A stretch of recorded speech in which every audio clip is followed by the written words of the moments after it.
Okay, everybody. I think we are back. And shout out to the new subscribers. Thank you, my loves. Loves, loves, loves. um, while y'all here, while I'm waiting, you know, which one of these things y'all want on here? Yeah, we'll do it like that.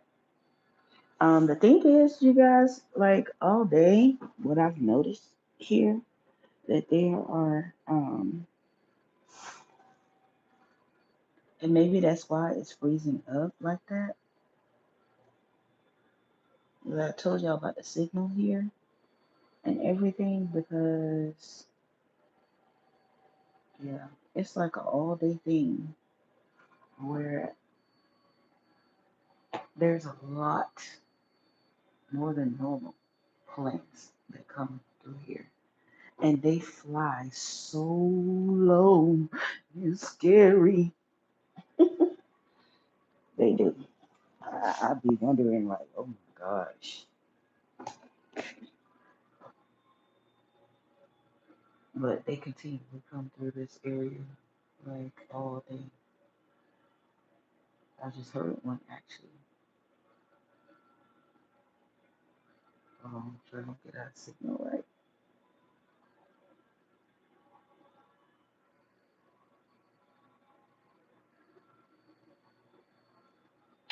Okay, I'm gonna go home from here. Hopefully.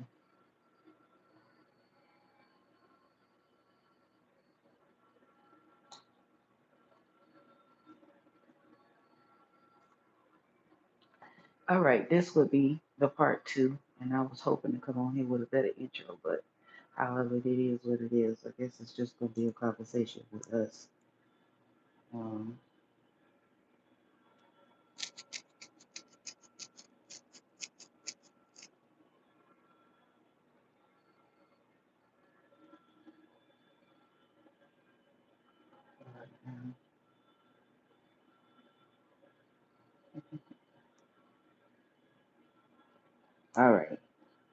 all right, you guys, we're in business. All right, so what I was saying before we got off the first broadcast is this: there's so many different program uh, beliefs, so many different program um, ways of doing things where we have now adapted those things into our lives, and really it's causing more of a dysfunction than actually being a resource to help us when it comes to dating and things, your approach to dating and how you view things. And the very descriptive thing that we were talking about is your approach. That first couple of weeks of your dating is the foundational building of your relationship. So if you start that relationship with a lie, you're throughout your whole relationship, that's what it's going to look like. And no matter how you try to stop it, and we talked about how those cycles come in, that is very true. Until that thing gets ended, it's like I don't know all the areas to that to when it comes spiritually, but until it comes to the end of that cycle of how you started it, it cannot begin again. This is the same thing as thank you, Holy Spirit. He says the same thing as um every faulty foundation, every false foundation that we build must be torn down. So God is saying that's the same thing when it comes to us initiating or coming into a relationship.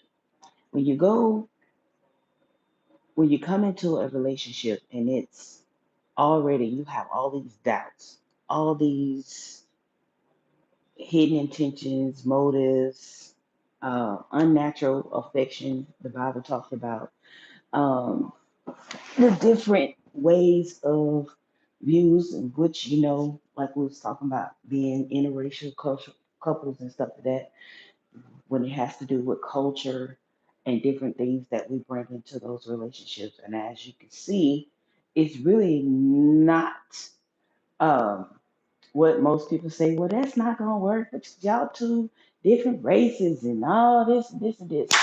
Let me put this into the lie, far as what you've been taught about your beliefs when the Bible is concerned. When the Bible talked about they wasn't supposed to intermingle, they wasn't supposed to marry into the certain, and did we already do it? If we didn't do it, it's coming because I already God gave it to me before I even traveled a long time ago.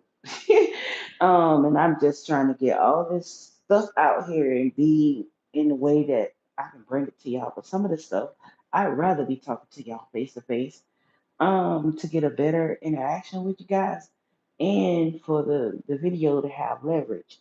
It's just that anyway, all of this stuff.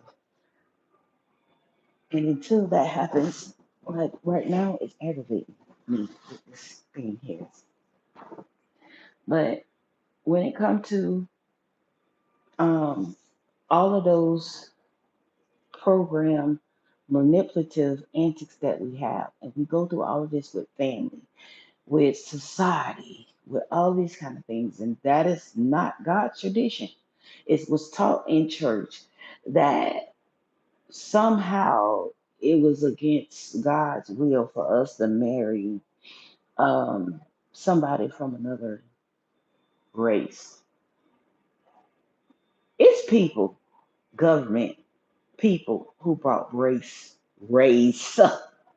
into the scenario. It was not God. If you read correctly, what he stated is there was what God was talking about with the saved and the unsaved. If you go deeply into study and you understand what he stated when he said that, and let me give you full right now, because the enemy will try to throw you for a loop and put red flags in it.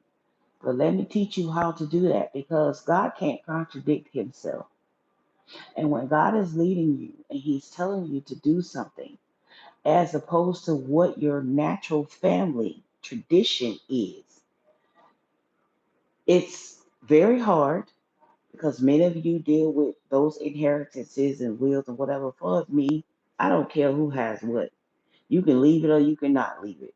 At the end of the day, I'm still going to take care of me. I'm still going to take care of myself. So nobody's going to force me into marriage with somebody that I don't want to be with for the sake of. It's just not. I'd rather be by myself um, for me to be having to deal with a situation like that. Understandably, some people have been brainwashed, manipulated, and not only that, that's the way you was raised. But either way it goes, still go back to the same thing, right?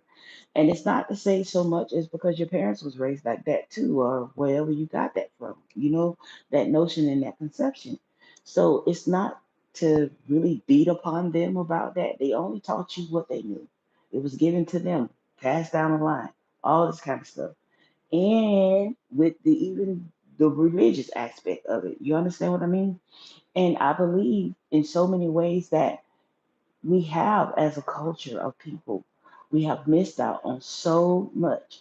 But there are some things, and even I think the girl that I was talking about earlier in her recent video, she even talked about it as well. That she was saying that people, all these questions they have about her and her husband and the interracial relationship, and most of the people looking to marry somebody that's Caucasian because they believe that they have money and all this kind of stuff. Well, these days all types of races, Spanish, Latino, uh, black, Caucasian, whatever other nationality, honey, they come with money. Yeah, some of them.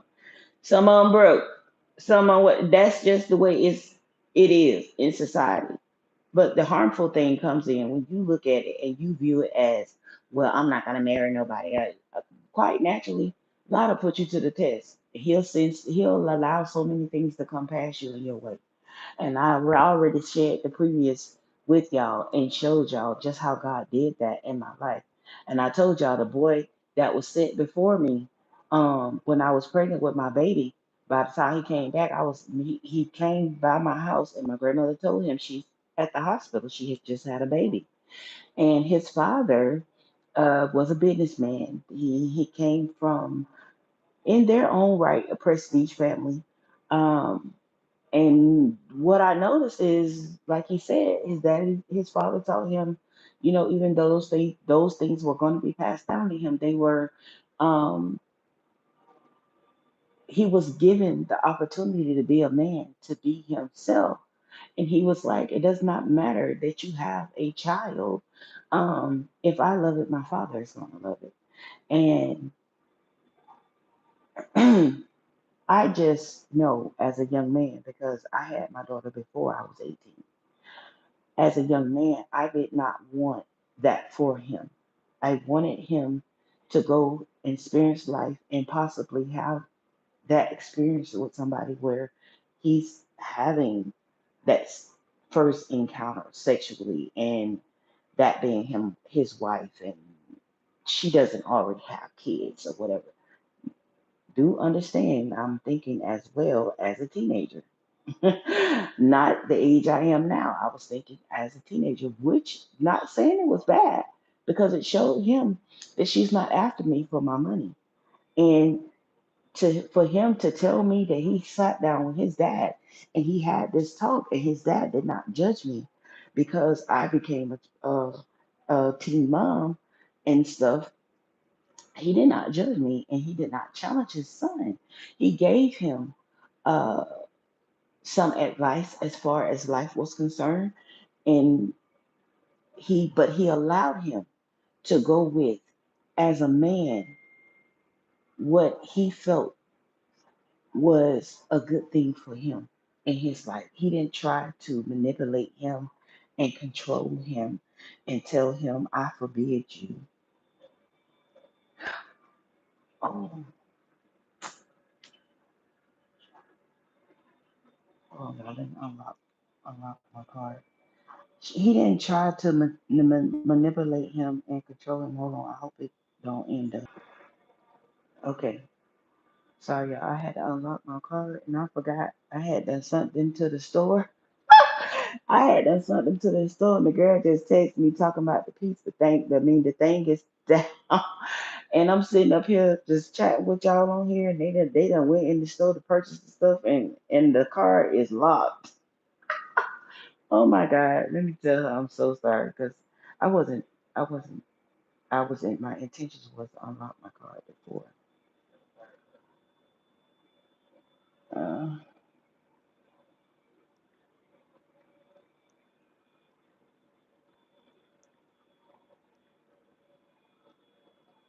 Hold on.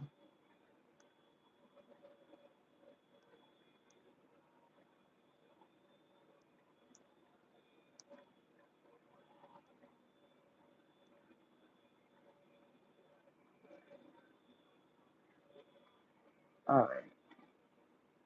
Um, okay. We're back, you guys. Sorry for the interruption. It seems like every time I get on here. But the basis for what was going on,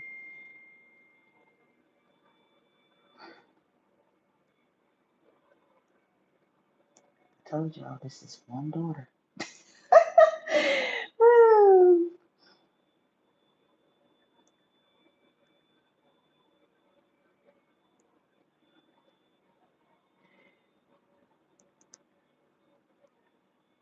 And I'm still typing like Edward Scissorhands with these nails.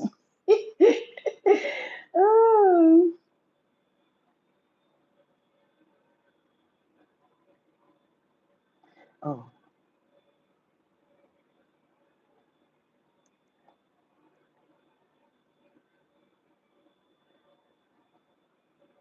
oh, okay,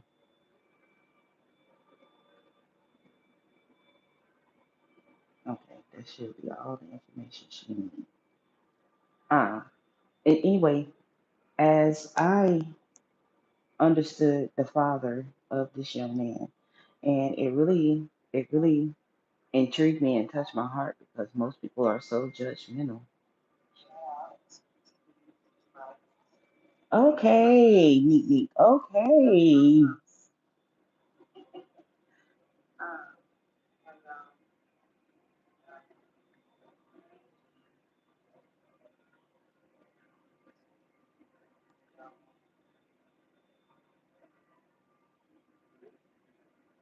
Lord have mercy. Y'all excuse me because I'm trying to get through this broadcast and everything is distracting me. And these text messages and all that. And like I told y'all, I'm not feeling the best. And literally, y'all don't know it, but because I was just fine before I got on here. But the more I sit here, it's like pain's just creeping me. Just like, and it's not like a sharpness, it's just like a dull pain that just, anyway, why am I explaining this?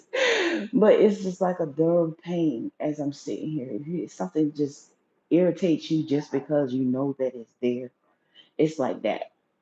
And it's just, it leaves and then it come back.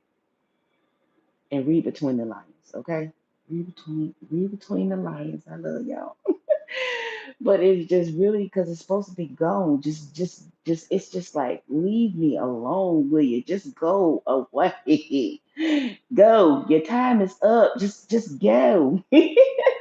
Let me be free for these days. Y'all, my birthday coming. Whatever do with me? My birthday is coming.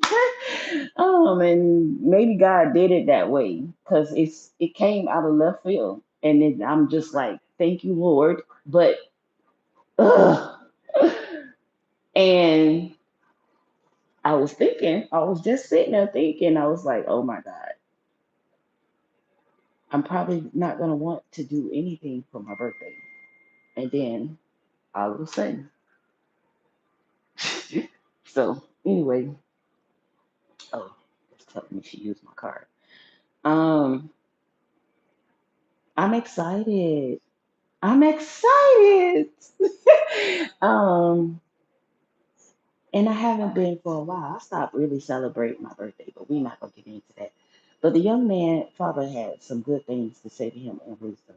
And although I never met him, and that's for good for me, and I don't know why God reared me, reared me in certain ways when it came to dating and certain things because people planted so many seeds. You hear what I'm saying? When I had my first daughter and she was already like 3.5 or whatever the case may be, I wasn't trying to have no more kids, honey, until I was married somewhere way down the line and all that stuff I had planned to go to the military, become a doctor, all that stuff. See, all that. She had plans, honey. But got my plans weren't God plans, okay? So I had to go learn how to go with life flow and take roll with the punches. Um, so what happened is the young man planted a good seed because even though my child's father was there, he was a military man at that point, um, and I found out that he was married when I was what 4.5 months pregnant. I found out because I ended up having to go to the hospital. I had a very high risk pregnancy when I got pregnant with my first daughter. And it was my first time having sex. So it was a situation where he had to show up with me. And I didn't really think about it, but what he was afraid of is that he was going to get in trouble because I was underage. He was already 20, I think he was 24, 25, something like that. And yeah, he lied. He's about him, whether he was single. He lied and he actually dated me for I think it was a year and a half before I even would even open up to the possibility of sex because I was scared of sex. And that is when I found out. Not only I knew that he was in the military, but he was in transition as well. He was going through some things there that I didn't know whether he didn't know whether he was going to be able to stay in or out, or whatever the case may be. I was focusing on school. And back then in the 70s or whatever, yeah, that was common for you to date older men or whatever the case may be. Um, and as far as I was concerned, I was not even in that area because I was still playing with baby dolls. I was still playing with baby dolls, and my mentality at that point, even though I knew a lot of things that was going on around me as far as family was concerned and things I seen and how certain things or whatever, you guys, I literally, it took my cousin to be so evil to her. She was so mean. We was coming walking home from school one day, and I told my cousin, I said, I'm pregnant. And she was like, Natalie, how you pregnant? You need to have sex to get pregnant. And I was like, I can be pregnant. I'm pregnant like Mary with Jesus. I literally thought that's the way you could get pregnant. My grandmother scared me. It was this thing, my grandma, I don't know why she did that to me. But she scared me and she told me if I didn't have, relations at some point because I guess for her, I was staying a virgin too long. But my mindset was to stay a virgin. It was actually my dream and my intentions to stay a virgin to at least 30. I was just on that. I'm telling you this to show you how people plant seeds and how through different traditions and things, you have to understand she came from um the parts of Georgia and different uh, things in her background with her upbringing and her being what she thought was the black sheep of her family.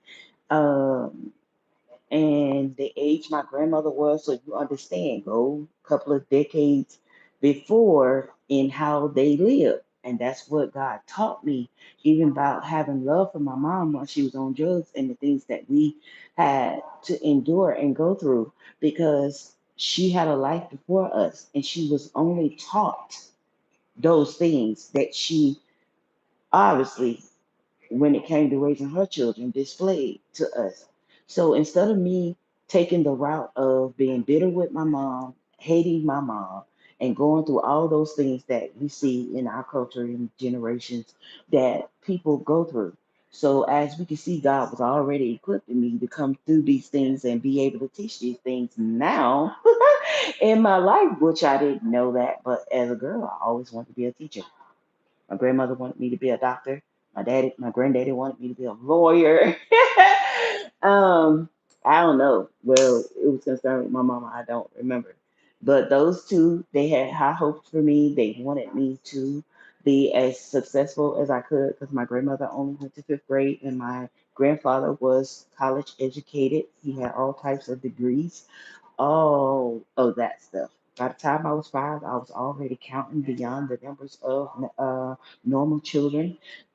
That I became so advanced in math by the time I was in middle school that I was at an all time, and I end up, I don't know, it was something shifted in like my transition from elementary to middle school, and something shifted in me where I was able to.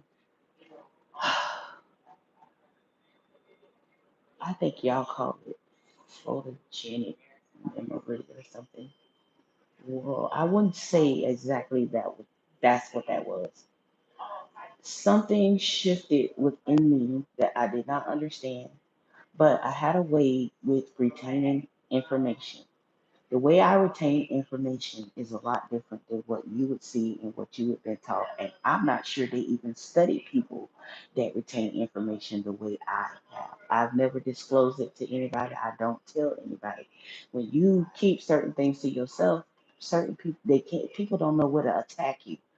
The enemy doesn't know where to attack you. It's when you open your mouth and you release things in the atmosphere. That's how divination workers pick up things because they deal with thoughts, astrology, all those things. So you understand energetic realm. Energetic realm is different from the spirit realm. We done been through that. Y'all want to go back, listen at the videos, y'all get a deeper depth and understanding of that. So therefore, it it's a different narrative when it comes to um, integrating certain things in life. So, from my understanding, from my youth, from my childhood on up, I was being led by God in ways that I did not understand. But I was very peculiar, very quiet, very um, observant of what people's actions were, how things affected people's life. I was very advanced for a young girl. As a matter of fact, even though you hear me say my childhood, how they spoiled me, but they also taught me how to be a base and a bound, to be able to navigate through life. Um, um,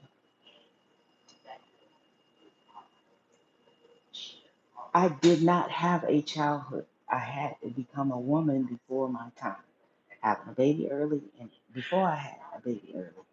My mama had my brothers, which I had to be the big sister and watch over them because she had an addiction. And yeah, my grandmother kept me closed in all the time and stuff like that, and those types of things. So it was kind of different, and for me to understand those challenges because I just naturally thought in so many ways that she just didn't want me to experience life. You know how we go as children.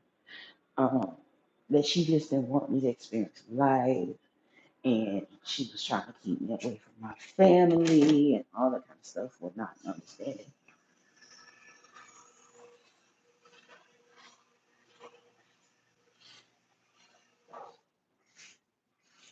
Ain't the door open? Where they do that? This is crazy.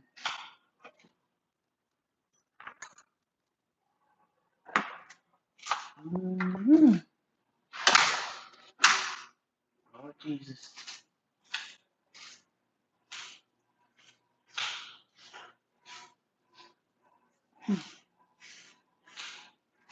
So I had to come through those different. I had to come through those different scenarios, and it brought me to where I am now. So therefore, you have a little understanding of what this is. Um, and he gave me, he made me different in the way I see things and the way I view life and how to overcome in those hours of darkness where most people, when they're challenged with those things, they do not handle those things well. Being molested, being growing up in toxic environments or being in toxic environments and stuff. Very early, I learned that I didn't have to be everybody else. I could just be me. That was one of the very beautiful things about my grandmother. She always taught me that I was beautiful. She always taught me that I didn't have to be um, anorexic to be who I was. She always taught me that regardless of what my weight was, um, she always taught me that I was a beautiful black woman. As far as my hair was concerned, and my skin, and my eyes, and all that kind of stuff. My challenge was the person that set so-called, well, just say I just have to be honest about it. Negative narrative was my mom.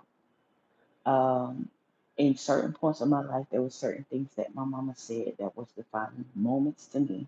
And because I view my mom as a beautiful woman, she very, very, very beautiful, elegant woman. the way she kept her hair, her nails done, and her dress, the way she dressed, and the way she carried herself, and all that kind of stuff. Well, um, I so much wanted my mom's approval that had not God challenged me and changed me in the way that He did, when I was growing up, I probably would have took the promiscuous route, or the route that many people that they think that they say because of the way of what they went through. This is what caused them.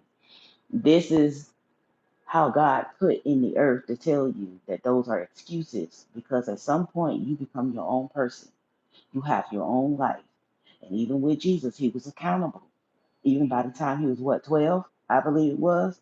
And that's the way God look at it. So the way society look at it and the way God look at it is two different things. At some point as a child, when your parents teach you that stove is hot, you know right from wrong. Now you go over there and you decide to plant your whole foot over there or whatever. It's at that point is what influences what was talking to you, telling you, and you knew that thing was hot while you were standing there or whatever. You understand what I mean? Um, so it's no longer your parents' fault. You're accountable. You're accountable for your own actions. You're accountable for your own decisions now. And people are so caught up and they don't want to see themselves. They'll blame everybody but themselves. You're the reason this happened to me. You're the reason why I didn't. That's what happened with that 20 something on and off year relationship. And that's why I decided that I didn't want to go further with him, because is it me sitting in the room? Yeah, it seems like it's a certain area. It's cutting off in this room. But he was always, um, instead of him taking accountability after his mama decided whether she was gonna like me or not, or case may be, he was always somewhere moping and stuff. Hey, we started out good until the family started coming into the whole scenario of it, or whatever. Actually, it was his family introduced me to him, but it was a cousin. It was his cousin that stayed next door, and another cousin came, and she was from that other side. And today, I ain't gonna even go into that. But apparently, that's the advice he leaned to, and that's why his life and their life look the way it looks now. And not just read between the lines and make it make sense. However, the other lady that was my neighbor, and I used to just come out sometimes because I used to, I was so busy into raising my kids, I didn't really keep women friends around me and stuff like that. I'd rather have guy friends than have women friends, because women friends will always try to be in competition and all that. I'm not about that life. Okay, I'm just me. And all of that foolishness, having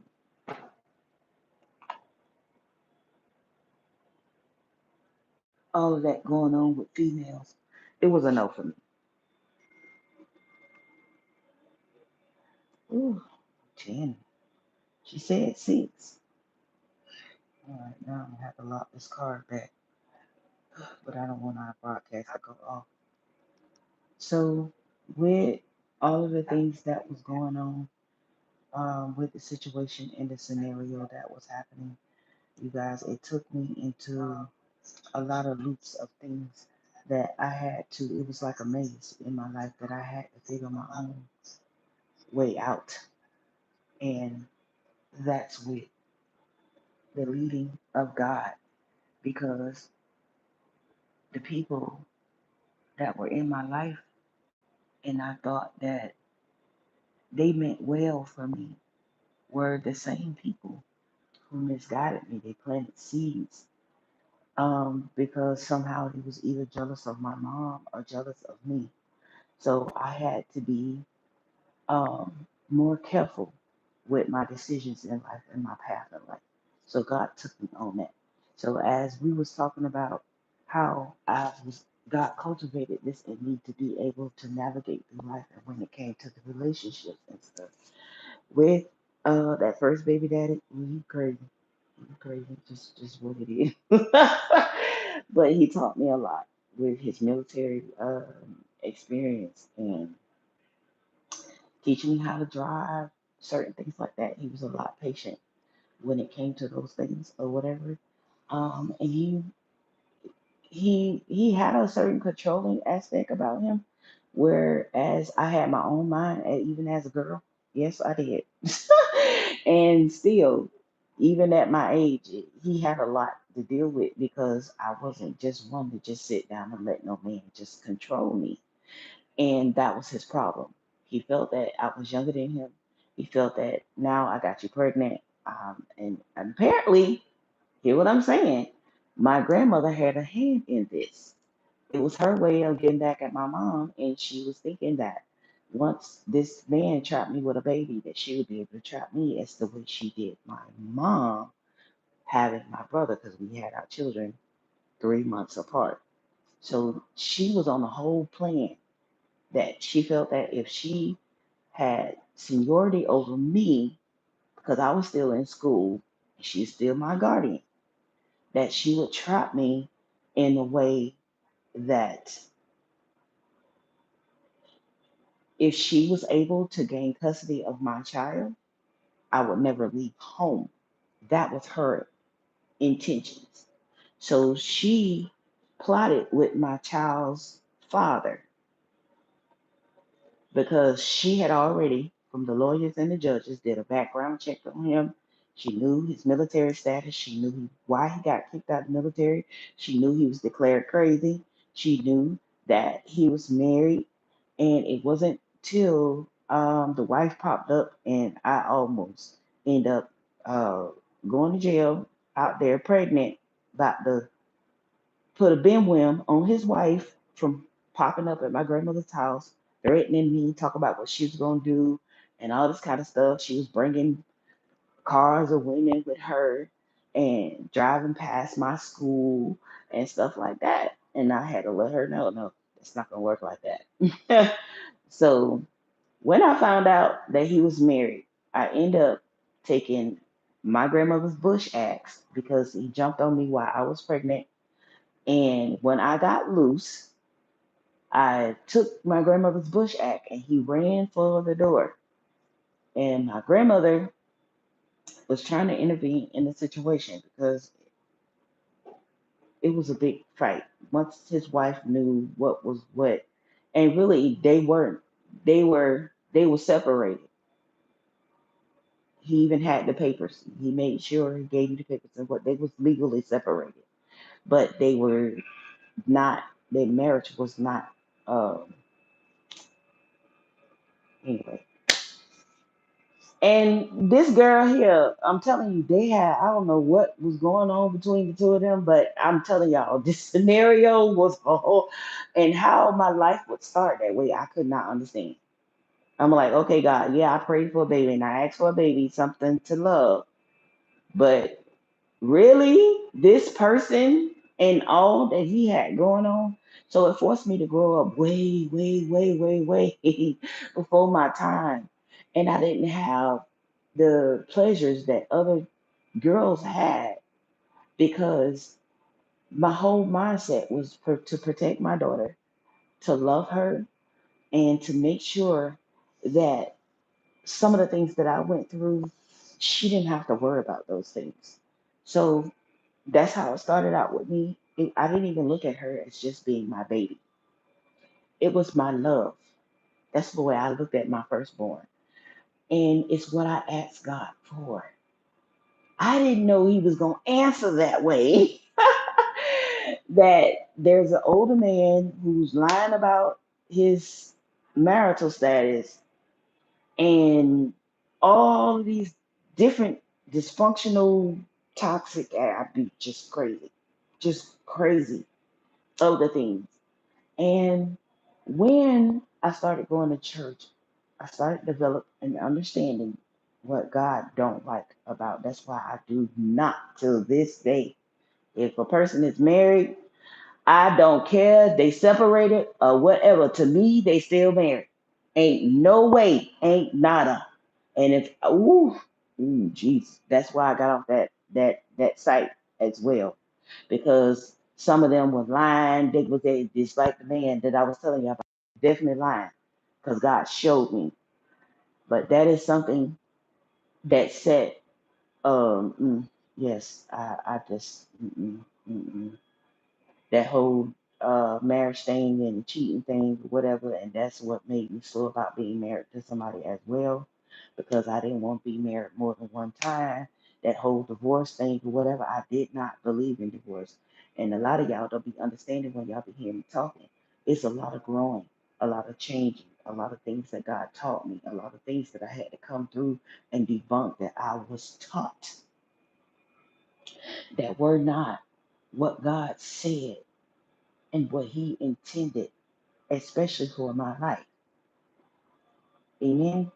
So it opened up a whole new realm for me in understanding these things.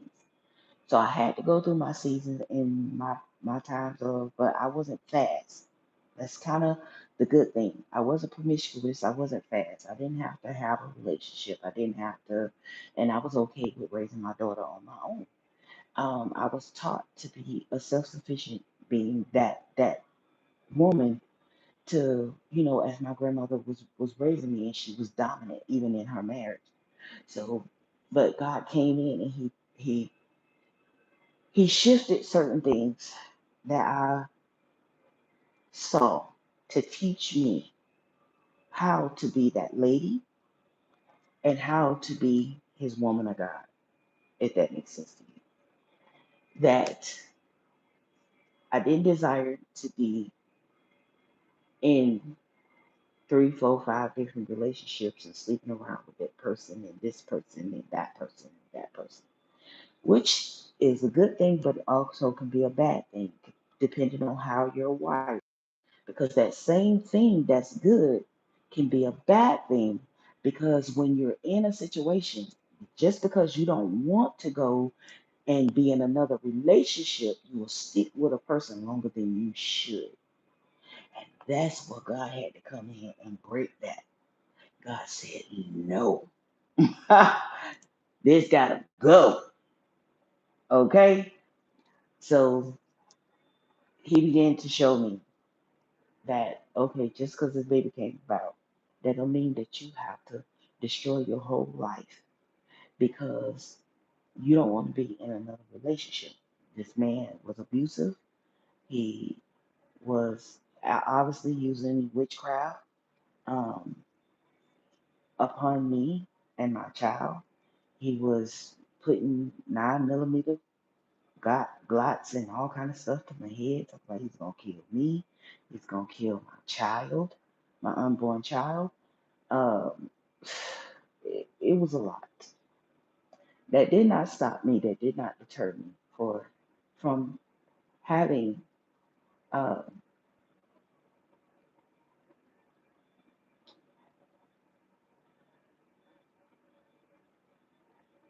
a relationship elsewhere.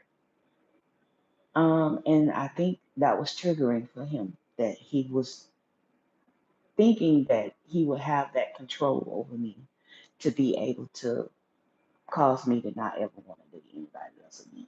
That didn't work. Not at all. Like I said, even with being a woman of God, it's challenging for some people. It's in the church aspect because they normally look for you to be programmed in some areas. Not everybody, but we know that these churches and these types of people do exist. And when it came to me following God, that made me a misfit in church. That made me, they did not like it at all. Although I was very humble, submissive to authority. Wow, you have a lot.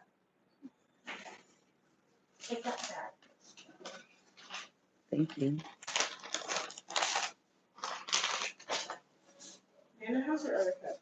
That is the cookies and you pour That's the soda. That's Pepsi that I was talking about. I don't know. Thank you. Um,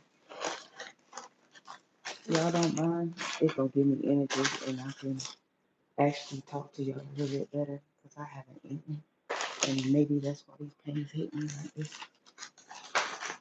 It's nothing. Girl, don't ever do that. That'll mess the card up. It's hot. Feel it. Oh, I did say on that. That is my fault. Cause I got it in there. Sit it on top of the ice maker for me, please. So I get back to Florida. That's all your nana got, baby. To be swiping. Because I know that other card expired. Ice cream. Meatballs. Okay. You can put them in the freezer part. Oh, give me that. I can eat that. Thank you. Your cheese. Okay, I'm on the line. Okay. Okay. Thank you. Oh, you did your thing. I'm gonna see you some money. Did you buy something? No, man. See you some money. Do you want it in the ice cream or in the freezer? Oh, yeah, in the refrigerator, in the freezer part. Just lift that. There you go. This? Mhm. Oh, that's so cute. Yeah. Um. So anyway, if the challenges for me, tell mommy thank you. Oh, I'm straight. And the receipt is in the back. Okay. So, we're stuck with something. All right. Thank you. Do you need anything else? No, thank you. Pies. I love you. Mucho. Mucho gracias. Mucho gracias. How you gonna tell me what I was finna say? Mi amor. That's what I was finna say. Somebody mucho gracias. No, I was finna say mi amor. Yeah. Gracias, mi amor. Huh? De nada. Abuelita. Okay. Anyway, um, I'm sorry, y'all. Yes, that is. I need to eat. Um, y'all know me. I warm up something 6 times and still don't. This is my problem right here. I haven't been. I'm gonna be honest. I haven't been taking care of myself the way I should when it comes to. Yeah, no, I'm gonna be honest. When it comes to drinking water, and that's why I was like that on that line. I'm doing spiritual attacks, but yeah, oh my God, that is so good. It's my first time eating today, and it's I don't know, but it's late. It's late at night here. Um,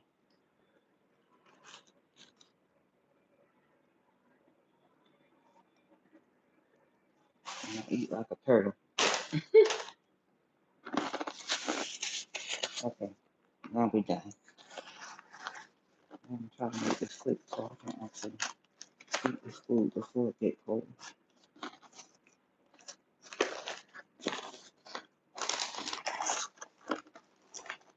Lord, this girl done bought me some pies from Popeyes, y'all. Oh Lord, that is. I'm here, y'all. I went and went in the mirror and I pulled my shirt up to look around my waist. And I tell y'all, I don't know how many pounds I lost. I definitely lost weight. Definitely. Without trying. And it's because that I was thinking that maybe God was leading me to a fast. Maybe, but I don't know. It ain't that I was trying, but I just lost it. And it's not bad. It's actually a good thing. But I don't know. When I looked up, it was like in the space of a couple of days. And when I looked in the mirror and I just looked up around my waist to see, and I was like, oh. And then I was looking at my face and I was like, oh yeah, the weight done went somewhere. So I was like, okay, well let me watch this though. But I haven't been I actually been needing to drink water and I haven't been able to go to a store to get some cases of water. Whatever, this is my thing with this whole traveling and taking root into other countries to where I want to be is something wrong with the water. And if even if I drink water from the yeah, it's not registering with my body. It's not. So the only thing that I'm being able to get anything out of is if I buy bottled water and etc. Anyway, so those of y'all been concerned about my health and all of that, my health is fine. It's just that at that certain uh, read between the lines that there's certain things that I have to navigate through that time so I can keep my strength, and that is what I've been not been doing. Even the iron pills, I don't know. It's like I don't know. It's almost like my body is rejecting. They're not pills, they're gummies. And literally, by the time I take like the second chew on the gummy, that's iron, and it's just like that's what I need the most. And it's causing me a because if you don't have enough blood, it messes with your oxygen. When you start hearing me talking slow, and it seems like I'm not get where like y'all see heard me in the higher energy and all that kind of stuff. That's how you tell the difference. Because even so, it don't take for me to be getting into nothing, or nobody be doing nothing towards me or whatever. It's just that my blood fluctuates, and if I'm not careful, being able to paying attention to myself by me doing and running and doing whatever the case may be, then I can easily misjudge that by me drinking sodas and need to get away from that ice, that part. That's my problem. So no, it's not that I have a health issue or anything like that. It's just me mismanaging when it comes to this ice and these sodas. And but here's the thing, I can navigate that and I'll be just fine. But if I'm just drinking soda, and literally the ice is literally because I need my drink to be cold. But if I start eating that ice and knowing that my blood is already low, that's what my dilemma comes in. And then therefore, I tell y'all, when you preach, when those people on those platforms that be doing those card readings and stuff to y'all, that's why I said I would not want to do anything like that. It's enough being a preacher, a prophetess, and you know these people with bad spirits and these all the stuff, you can feel all of that. And when you go to prophesying to people and stuff, don't let nobody lie to you. Oh, it exists. And it will drain the mess out of you. And if you're not careful. That's why I take my time and I talk to y'all like this. And I teach y'all. Because people play games with this stuff, but it's serious. It is nothing to play with. And the way you hurt me, look, the enemy wanted to stop me from saying it. The way you hurt me talking to y'all the other night, and my how I kept having to with my breathing and stuff, and I had to hurry up and end that lie. That is why. And it was attacks coming at me at the same time. And so when I elevate in the spirit, do you understand that the virtue is leaving my body? When I'm prophesying, the virtue is leaving my body. So it's not just about you getting on here and no, that don't take nothing. No, yes, it do. It takes a lot. So you just imagine you being put in a room full of negative people, people pulling on you, people wanting something from you, people attacking you, people whatever. That's what it's when you're preaching and prophesying. It can feel like that spiritually. That you pick all of this stuff with these people throwing negative darts, fiery arrows, and stuff. This is not easy. Visions and dreams and you traveling through the dream dimension and going through oh, let me tell y'all, it could take a toll on you if you're not careful. That's why I don't just tell people to jump out here and get these types of platforms and all this kind of stuff, and I bring awareness to you that yes, these things, yeah, yeah. hmm And if you're not prayed up, if you don't have a consecrated life, them same demons that we talk about and it's on these people, oh yeah, they will jump right on you. Them hitchhiking spirits and stuff like that, they will jump on you or in you. Now you need somebody to come pray that thing and cast that thing out of you and off of you. Um, so no, I don't play with it. I don't play with God. I don't play with this demonic stuff, that witchcraft stuff. Did these people here? But you don't see nothing up and that. Nope, nope, nope, nope, nope. That is the God honest truth, honey. Not me. And whoever, whatever. I don't judge nobody by what they, whatever, according to what God word say. But when it come to me, mm-mm. mm-mm, mm-mm. But that's why y'all hear me sound like this. And you can see if you hear in my voice, it's my since I ate something and I got this ice cream sitting in my hand. But you can hear how my energy is starting to elevate because I've been gone all day yesterday and I ate hot dogs. I think it was. Because I wasn't feeling like having to. And the other day when I went in there, I actually fixed a breakfast with, I made some French toast and grits and stuff. And then my energy level just through the roof. And I took the iron pill. But then I sat here because it made me gag. It's like my body was rejecting it. So then I end up having to go to sleep. So if y'all don't know, it's for men and women. When you sleep, that is when your iron for your blood, because when you're anemic, you're you have lack of what the white blood cells, or they are attacking your red blood cells. So you have to be careful with that.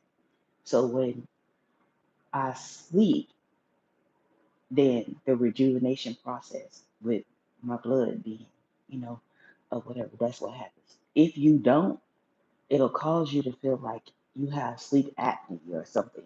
That's what they call it. Um, it'll cause you to feel like that, where you'll find yourself going to sleep or whatever because your body is compensating. With me, it's different. I'm explaining to you how it works, but with me, it's different. Somehow, when I told y'all God confirmation, God took me off my job, and I didn't want to leave the job. And I told y'all how I started bleeding like that or whatever because God kept telling me, kept warning me I wouldn't, and then that's what happened. So while I was dealing with that, um, by the time I had to have the second, I think the second or third blood transfusion, he something happened with my body that God did it this way. That's how I knew that it was a test of my faith, and it's something that I had promised God, and my faith was being tested on it. And um, the doctors was baffled at how my body was responding to having no blood. To literally, I was walking around with my blood at 4, approaching 3 something, and They can understand she's not having seizures. We can understand these at levels people die and stuff. And I was driving myself to the hospital and stuff. So they began to study. The doctors began to, they was on the team and they began to study to find out what was going on with me. It wasn't just a natural thing, it was a spiritual thing. And it took God to remove it as well. So God removed it. Now I can do all the things that I couldn't do. Now I don't have those bleeding issues. No, none of that. See how God is. He is faithful. He told me that it wasn't going to be solved through doctors, that He was going to heal my body, and that He was going to do it, and He did just that. Um, However, it can be challenging when it comes to keeping the numbers, when it comes to my blood being whether it's low or whether it's high.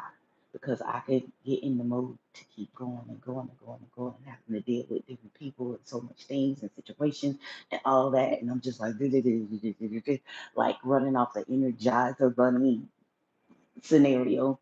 And eventually my body is saying, girl, girl, now you can pay attention, or you can end up in the hospital. Pay attention. See what I mean? So that's what I have to be careful of, like doing these lives and stuff. It be so many people coming through here, and so many things be pulling in the atmosphere that I have to be careful. That's why you see the lives be carrying way beyond what I wanted to. I be thinking 10, 15 minutes and I'm gonna be out of there. And it just be, but I have to be careful because that's a tactic of the enemy as well. Because I'm so into making sure I do what God called me to do. But like I said, things could be a good and things could be bad. So you have to be aware of these things. So if I'm knowing that I need to be resting and stuff, and I'm doing 3 6 hour lives and stuff like that, and knowing that this is going on in my body, then just imagine. And I'm all this spiritual warfare and attacks and all these kind of things. So understand it's pulling, that's a part of your life. Your blood is your life source. It's part of your livelihood. You need that. And it's imperative, especially as women, that you keep this up. You keep that part of you up in your body. You keep your strength and your mental health and all of that stuff. It plays a big role and a big part. Um, but what happened is God did something because they had gave up on me when it came to that. No matter what they tried, it did not stop what was going on with me. And they didn't have no scientific evidence of what was going on either. So it was spiritual, it was not natural. See what I mean? And they was putting me on hormones. They was all the things they put women through. They was getting mad at me because I wouldn't have the the surgery, the hysterectomy, all of that stuff, and it was just continual warfare because they didn't understand spiritually what I was going through. And for me, you ain't doing no surgery on me. You can't come to me with proof of what you found and all that kind of stuff. Get out my face. Period. So it landed me into a whole spiral of me having to spend sometimes almost a month, and I had to fight because I had children and I couldn't afford for my children, my babies, to be affected by what was going on to me, with me. So instead of me going to the hospital, I started fighting at home. And that's when all of this stuff started taking place because I didn't want my babies to be in the wrong hands and stuff. And it got to the point where I had to sit down in a chair to clean up, to um, make sure that I cook for them and all that kind of stuff. I did it all, but I just had to be in a chair because my strength would be very little because I didn't have no blood. I was I was literally, think about that. I was literally losing blood day, every day for 3 months, for 6 months. Yes.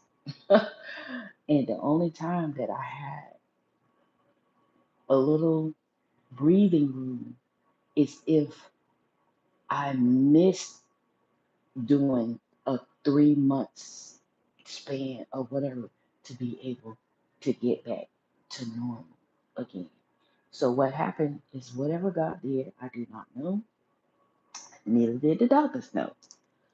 Is oh wow, the whole ice cream melted in my hand.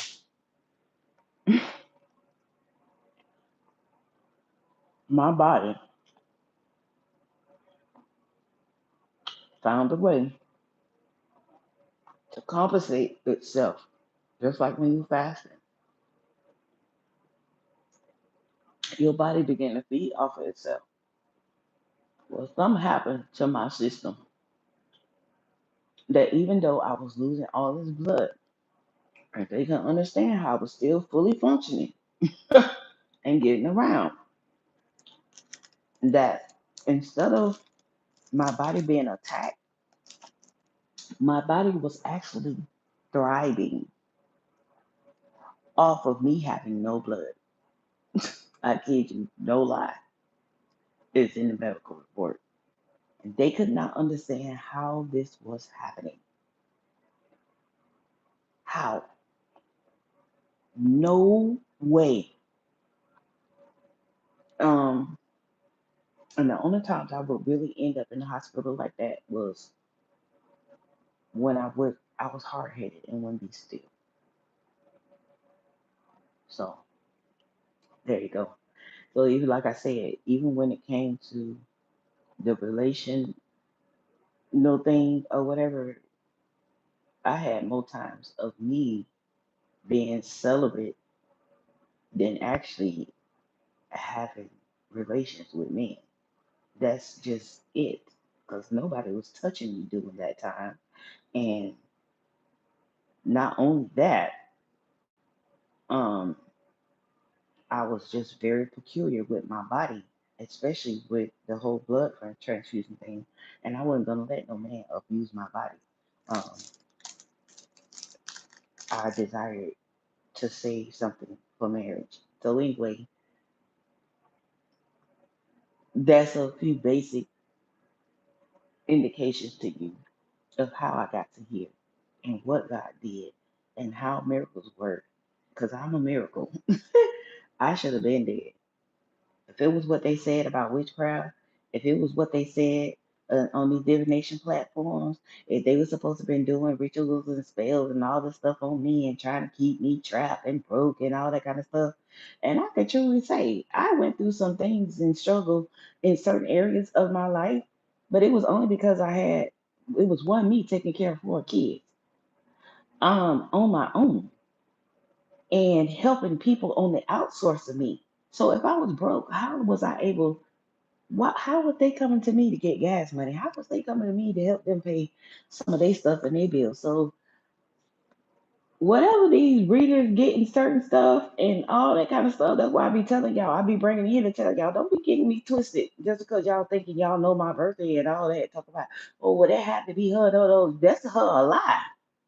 Especially when it came to chasing men. My mama, I could tell, my mama get you in here, baby. That's a no.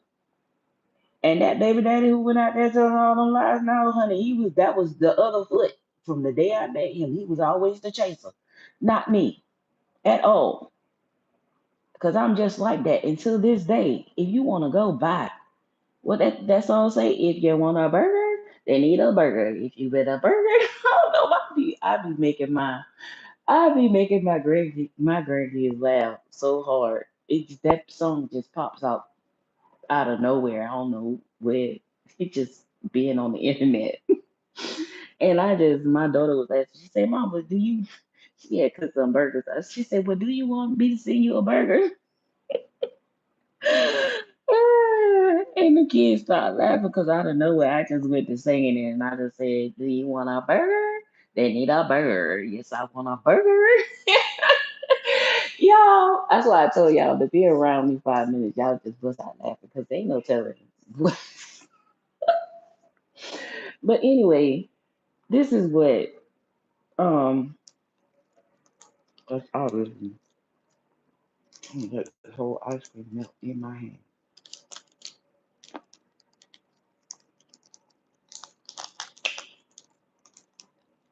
With the online thing, and God showed me was in the 3 months or you meeting that person, you establish the foundation for your relationship.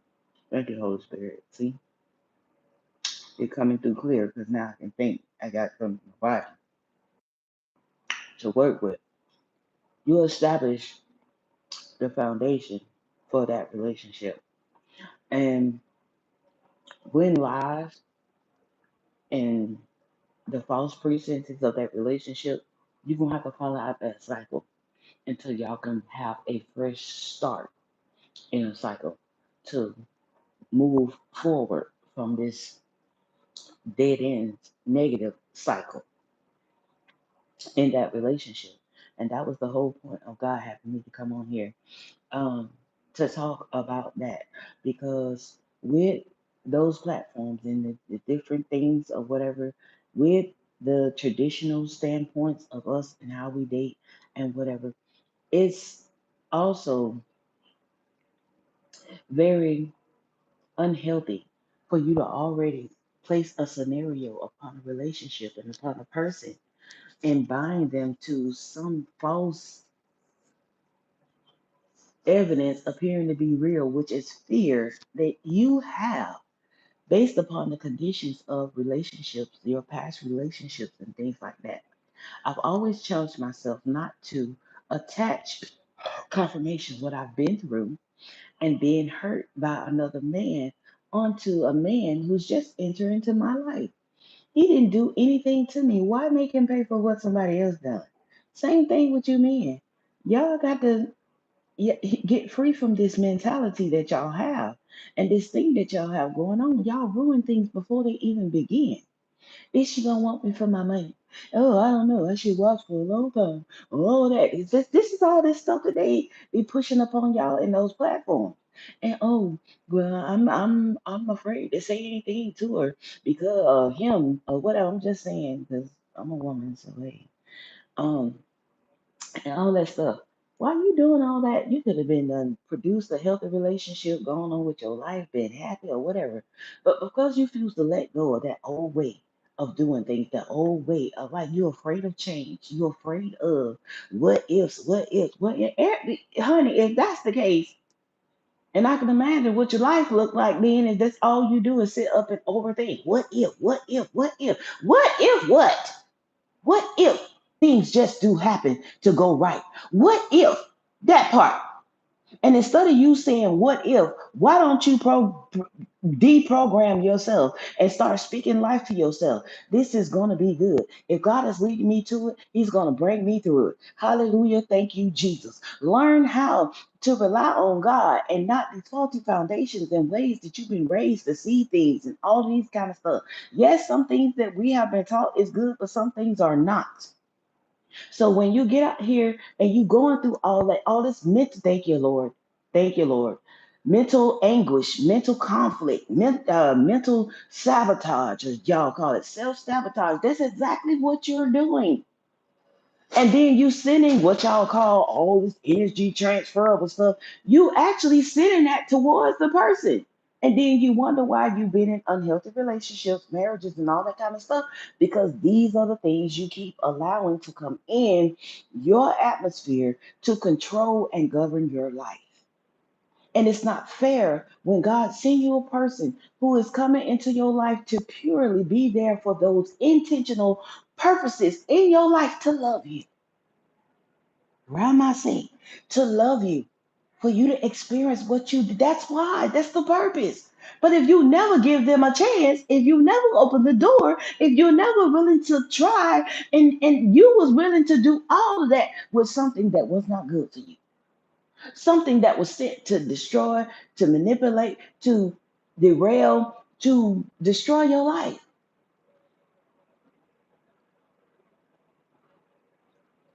But you'll fight tooth and nail against something that God give you that is good for you. And that's with all of us.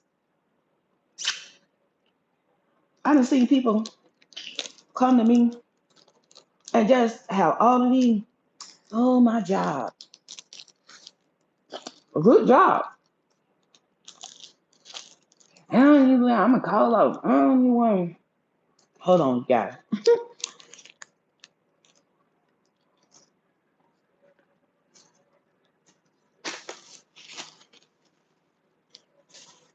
ice cream is totally melted. And I'm still holding it. Okay. God knows. You know, went to the store. Ain't no way. God hurt my feelings. You done paid probably about $4 for one little ice cream bar. Mm-mm. And I done sat there and let it melt it. So now I devoured it.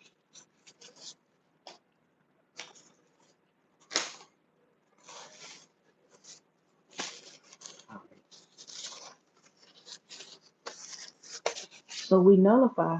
Thank you, Holy Spirit. I was taking my time with that because he was talking to me while I was washing my hands and finishing that thing. So then we nullify. We nullify what God is trying to bring into our life. You done already made it void because you refuse to comply with what God has sent into your life, that He wants to establish into your life, as opposed to you rejecting it and fighting against what God is trying to give you. Many of you have prayed for the job, the homes, the cars, the spouses, and children, and all of that. And then when you get it, what happens? You find every way to not want to be a parent no more, or this is frustrating, this is overwhelming, this is depression, and this and this is that. You need to cut it. Cut it. Okay? That's the only way you're gonna be triumphant in your relationship in life. You got to get this mind right. These thoughts, these minds. When the enemy come trying to challenge you and bring it all, I told you, I see they told you they ain't gonna work. Look, I told you, and look, look at what they talking about. You will be surprised. I have family that's literally, and I ain't talking about outskirt family. I'm talking about inner circle. Just because they're going through something, and I'm literally sitting up here preaching. I don't know what y'all going through. I'm not in nobody's business. And because God bring that thing out, it's not like they don't know who I am. It's not like that. I don't care where my children are. I don't care where my mama at. I ain't gotta never meet their spouses, no nothing. Whatever is going on with them, He gonna show me. That's just period. So I had a prophetess tell me that she wished she was that way because her daughter hid a whole pregnancy from her, almost killed herself and her baby. That she was around there singing and stuff like that, and she didn't know because her daughter was really thin, real thin. She was wrapping, literally wrapping her stomach so her mama, the prophetess, wouldn't know that she was pregnant. And when she found out, she had to, I think she did say they had to rush her to the hospital emergency, or she was going to have a baby or something like that. You know how scary that is. But that's the way things go down and happen. Especially when they know with my daughter. Before she even did anything, God showed me a vision with her. Um, and me and her were going at it at the time because I was determined she was gonna finish school. And if she was gonna go to college, she was going to college. I wasn't trying to hear no baby stuff. I wasn't trying to see them be teenage mothers and none of that. So I did what I had to do. So I had to keep up with them, even though I was sick, like I was just telling y'all, like that. But I would be laying in bed, and the Lord showed me a vision of my daughter. Um, the one particular where she came to me, and she was a little liar. What y'all call pretty little liars? Ain't nothing pretty about lies. And she tried to convince me, oh, I'm still a virgin. Ooh, she was going through all emotions, y'all. There she was. And I'm sitting up there looking at her, just letting her, because she was about to be folded up in the midst of that door, because I knew she was lying. God don't just show me nothing. It's not a lie. And I told y'all that I seen a celebrity finna die, and one died today too, didn't? I told y'all when God showed me something, that's just it. Ain't nobody coming to me, whatever. Is I be like that in relationship. When that man, when I was younger, I didn't know what it was back then, but he would show me when somebody was thinking about cheating on me or whatever the case may be, and that's what's the thing, because I would sit around and wait for him to do it. When God showed me, because He's saying, you need to get rid of him. You need to deal with this situation now. So He had to come in and show me confirmation. Ooh, confirmation. Don't wait. I'm showing you so you can nip it in the bud. Because if them rascals get the jump on you and be done slept with something and brought something back to you, then it's gonna be a well, all of this stuff and program and these things and these things we allow things to go on because we don't want to release those people, and we done been with them, we have history or whatever, and that's what the Lord had to um show me when it came to the 20 something. Oh yeah, we on now. Thank y'all. Y'all praying for me. Y'all must be praying for me because I feel my energy coming on. Okay. I'm probably gonna have to do this a better video at another time because I don't like the way I'm dragging with this video and stuff. But to bring it in a better light or whatever. But anyway, we reprogrammed to all of this stuff, and I understood that even though I had wisdom beyond my years and stuff like that, how these things God showed me these things that was hindering my growth and my growth process, and with things that I seen with family members and stuff like that when it came to relationships and stuff. So therefore, I had to gain perspective on my own life and to where the path God wanted to take me. During that time where He showed me that this interesting concept when it came to the young man and stuff that I told you about on the rate on the dating site or whatever. He was sent by some cool people or whatever the case may be. Just brief narrative behind the whole situation to apparently either unalive me or try to find something on me so it could make me look bad as far as being in leadership or blah blah blah stuff. However, the person ended up developing real feelings. Um, and what the Lord telling me is because God have a way of doing things. You can never navigate and say, well, oh, that's pure the devil, and oh, you was just naive. God do things for a reason. Like I said, He told me to open up to speaking to the gentleman when it came to the dating site. Within the first couple of weeks, our first conversation, there was a frustration with me because I just wanted to get off the dating site. I was over it. Between people asking you for photos and that these people weren't on there for no reason. Them folks was on there for hit it and quit it and however y'all call it these days. I don't know. um, but it turned me away. My appetite for it was gone. It was just over. However, I was in a space that with me caught myself walking away from church and opening myself up to having a relationship with somebody or whatever the case may be. That is how all this stuff came about. Because I've been on this journey for so long, over 20 some years, preaching and all that kind of stuff. Then those people came into whatever and started talking about how church wasn't this and all this kind of stuff. For a minute, they almost got me in they Deluluville, honey. And God was like, no, back up, sister. Come on back here. You belong to me. I brought you over here to show you the evil that is lurking.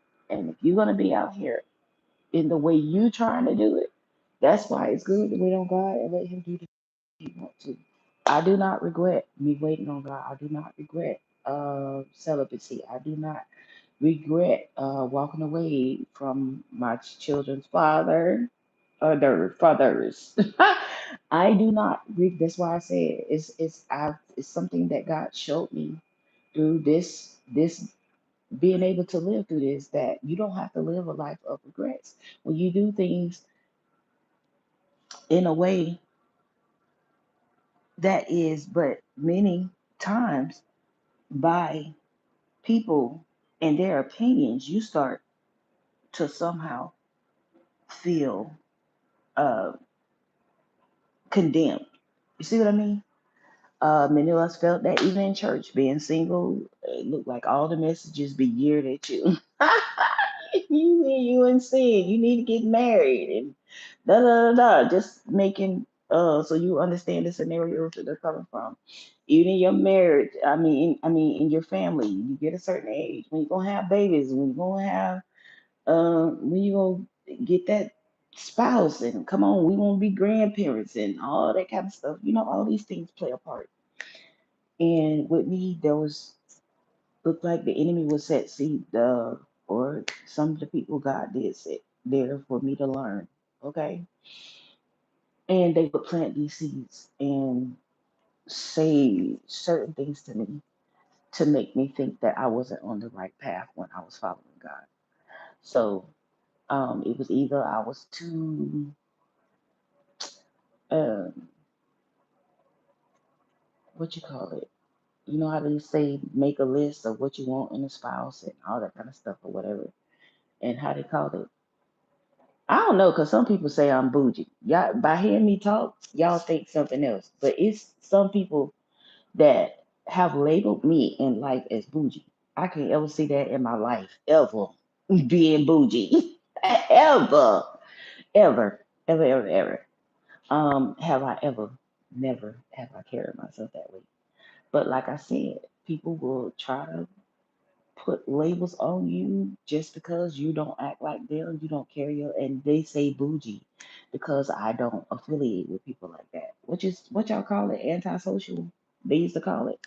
So now y'all call it what, empath, and uh, what this other thing is, whether you hermits or something like that. What is called introvert? Thank you, somebody. I heard you. Thank you. Introverts and all that kind of stuff. Child, without being on the internet, I would know none of that stuff. 'Cause I literally, it's like I done came from another world because I wasn't into all of that stuff. All of these stuff that y'all, none, mm-mm. And as a matter of fact, just sitting around talking to people when they start talking about certain things and stuff like that, like I told you about that girl. I heard you ever got away from that girl when she was doing that stuff to that boy. Like he said, don't be a partaker of another man's sin. You have to learn, especially y'all be talking about karma. I learned early about those things, and I learned how to treat people accordingly because I noticed when I had that season in my life that I call myself, all right, I'm gonna treat people the way they treat me. And you treat me nasty, oh, I could be nasty and knock it up because I was, yes, and I was mean. Mean. My grandma was mean and nasty. Like, she didn't care. Neither was my aunt and stuff. But me, I had a conscience. And I always just, I developed that mentality. I didn't want to treat people the way I didn't want to be treated, regardless of how evil they were. And then I learned how to let God deal with them. So my auntie did what she did. She came up. Next thing you know, she was dead. Just like God said that it was gonna happen with her. The baby daddy that I told you about, he ain't living no more. All this stuff about witchcraft and all that stuff he tried to do, me and my babies and all that kind of stuff, whatever. I ain't have time to be sitting up on that because I was never nothing but a good person to him. Even when the ex-wife that he had, whatever, when all that stuff was stacked against him and his kids and all that, guess who he came to? Me. And I ain't say, oh, you did this to me, my baby. You walked off, you and all this and that. Nope, not at all. But I didn't really understand it until like the last years of his death that God began to show me. And he began to tell me, he said, you know why his life looked like that? What he did to you. And I just thought that was some kind of selfish or some, what I mean, some kind of ego thing or whatever. God started saying, no, he reaping what he sowed. hmm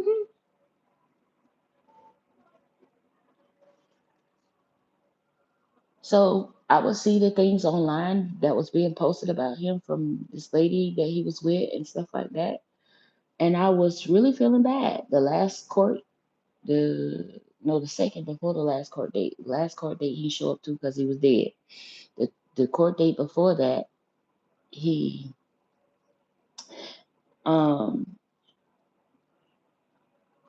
showed up to, and the judge told him he owed me 30 years back child support. And I can't tell you because you won't understand it, but his mama had passed on some years ago. And I didn't understand it till after it had happened. And I knew I didn't understand that. It was not me, but I started weeping literally in the courts. It just, and my mouth started opening. I started talking to him. He knew. He sat straight up. He was on the outside. He was telling the judge he's homeless and he can't pay that. And somebody just got him a room. And the last time he had to come to court, that's why the lady, some went down with that. Now he became homeless and she set his truck on fire. Blah, blah, blah, blah, blah, blah. He had to lie to her about me. And the lady found me on the internet and she started watching me. This lady is nothing like that. She doesn't have anything to do with you. She don't mention you. Her daughter is fine. None of this. And when what happened is is when he showed up for court, he used her Wi-Fi. And she was a nurse or something, but because at the court they announced the people that's on here. So it'd be for the court record. That's why I tell y'all, when y'all listen that a lot of these people talk about the inheritance and this stuff is in court or whatever. And I just seen somebody actually say something about that too, because it's certain things that just cannot operate that way when it comes to the courts. Even if people being paid off and stuff, there's certain things that has to happen. And for somebody to just go to court and they done took your stuff, talking about having your uh estate held up or whatever was left to you and all that kind of stuff, and you go to court and the judge tell you, oh, we demand that you return whatever you stole from the absentee person. Now, they haven't been notified by court. They haven't been notified about the property. They haven't been notified by none of that, but they just somehow take the word of these people who show up in court and say you, and this the whole thing, that this the whole kicker for me, y'all. How you gonna go to court and somebody left me something in their will and say, well, I think they're dead. So where's your proof? You come in there with a fake document. They don't do the to confirm that this document is a true statement that you're making.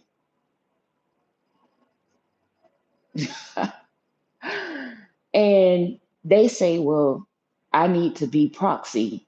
I need to be the caretaker over this because they have a drug addiction and this and that. You ain't nowhere in court. There's no documents. There's no proof, no nothing like that. And you just walk up to the judge and say that so you were able to obtain my land, money, or whatever was left to me so you can get off the whatever, whatever. People have that trickster spirit and they go out here and they make false documents and stuff like that. But let me tell you, when it comes to the legal and the justice system, which what a lot of the things that they can't even explain themselves in those readings, it's just bamboozling you and you falling for the okie doke. They just devise a narrative and they come to you and they put all they want in that narrative. Just like it was something that literally I could write down and I could give you a recorded statement of what I said to my child's father, children, because at that point there was a baby in the oven and in my womb. And I talked to him. And the reason why I made a video because I knew because God showed me that he was going to try to use it against me and try to tell a lie, saying that I was being nasty towards him when I wasn't. I didn't even care either or. All I did was went to God about the situation. I repented and told God, trust me, I won't do it again. Wait on my husband and whatever. God knows me better than I know myself. And he knows how I am. I've been that way all my life.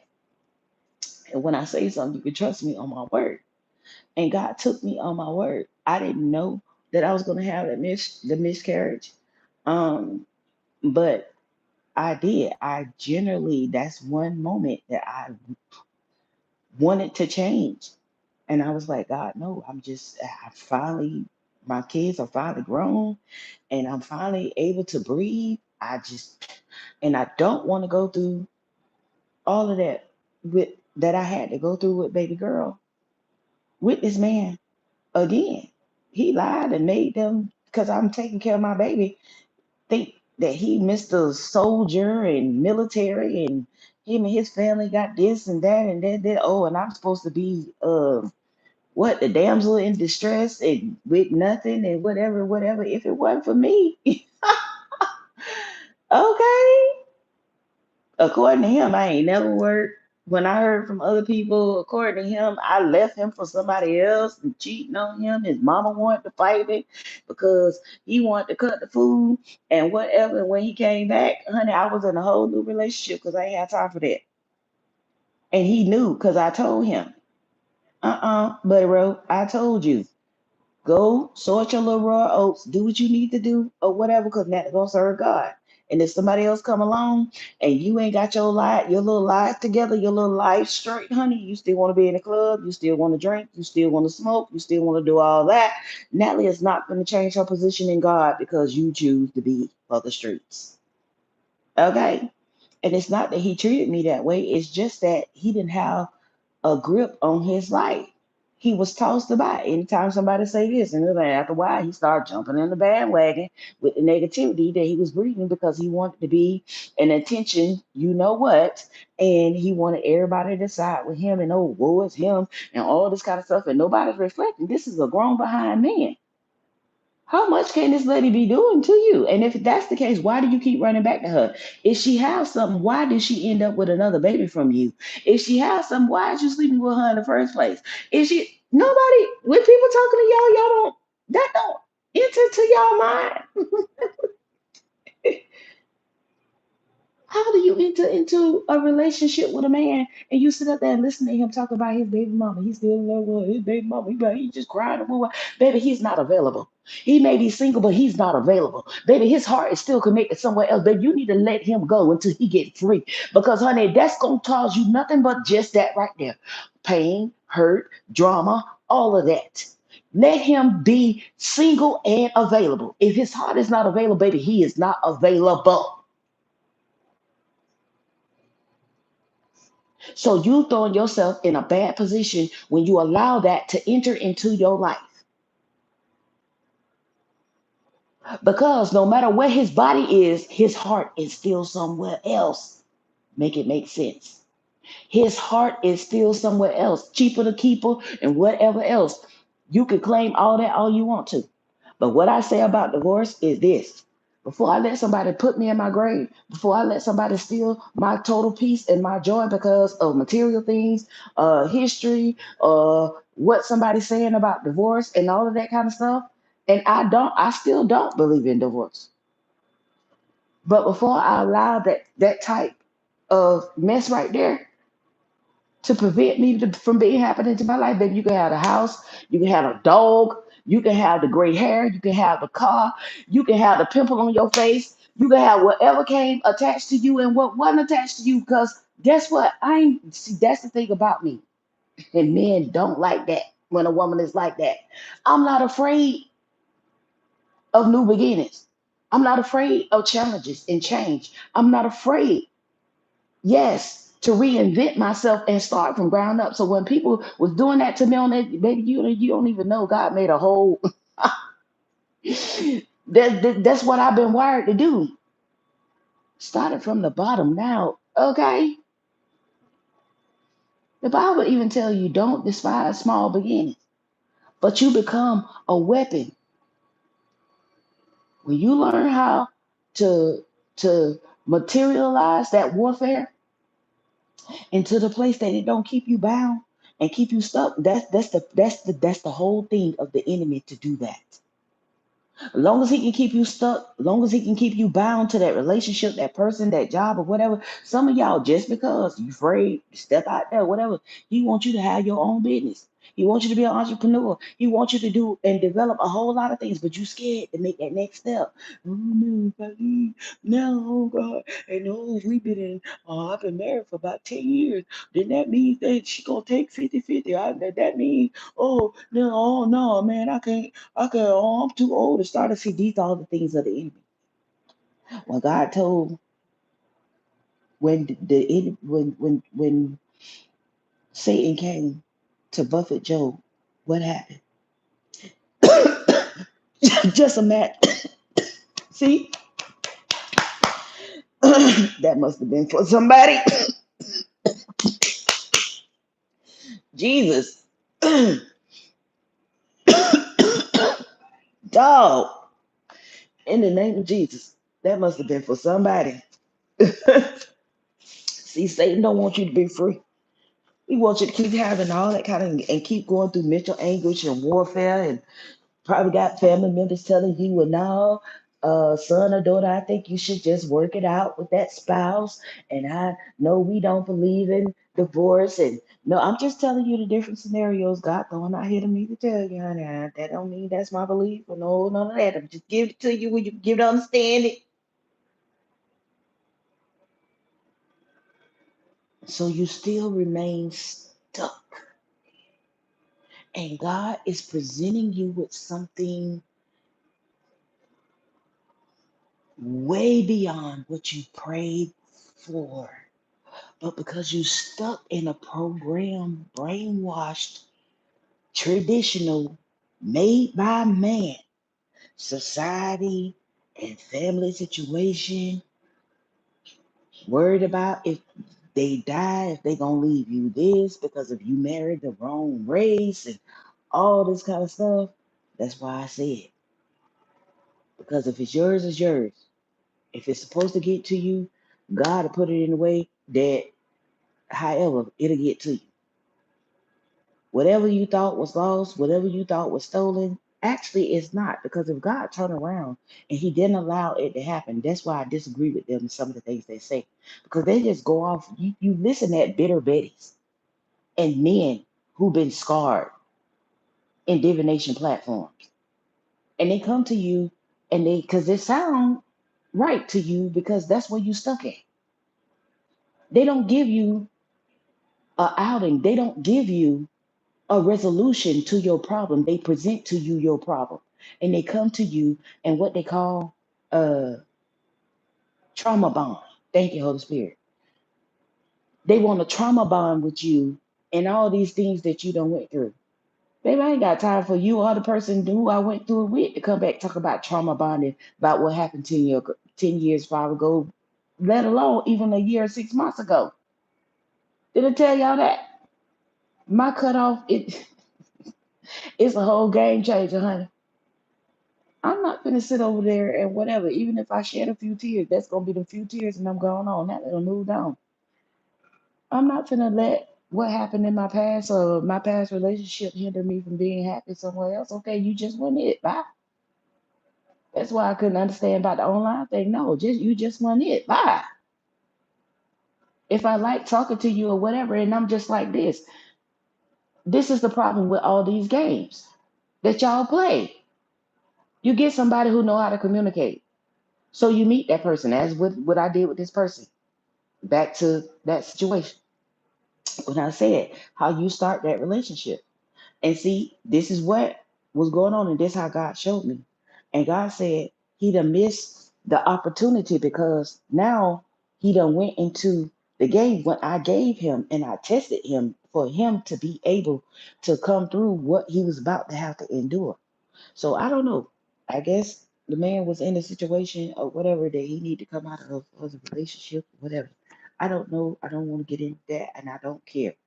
Um, However, with the meeting me online and what God was teaching me with the situation and how you started out. So I started to weigh that out. And how he stopped me in my tracks is I told you I was frustrated with the site and I was closing it down or whatever. And he told me to accept this man's swipey thing, whatever, match. And when I did that, he contacted me through text message. And I think his profile name was Mr. Nice Guy, Puerto Rican. And he played his part, okay? But I think God was testing me too to see had I grown from meeting certain manipulative men and certain like that and whatever. You see what I mean? And within this situation, yes, yes. I had really, yeah, and I wasn't playing with it. But with him, only thing with him, why I suffered the situation for so long, because God told me that he was going to give me something to prophesy to him. And this was going to be a situation where he was going to either sink or swim. But when I prophesied to him, he got beside himself and he did not like my status as being a I don't like the word celebrity. Um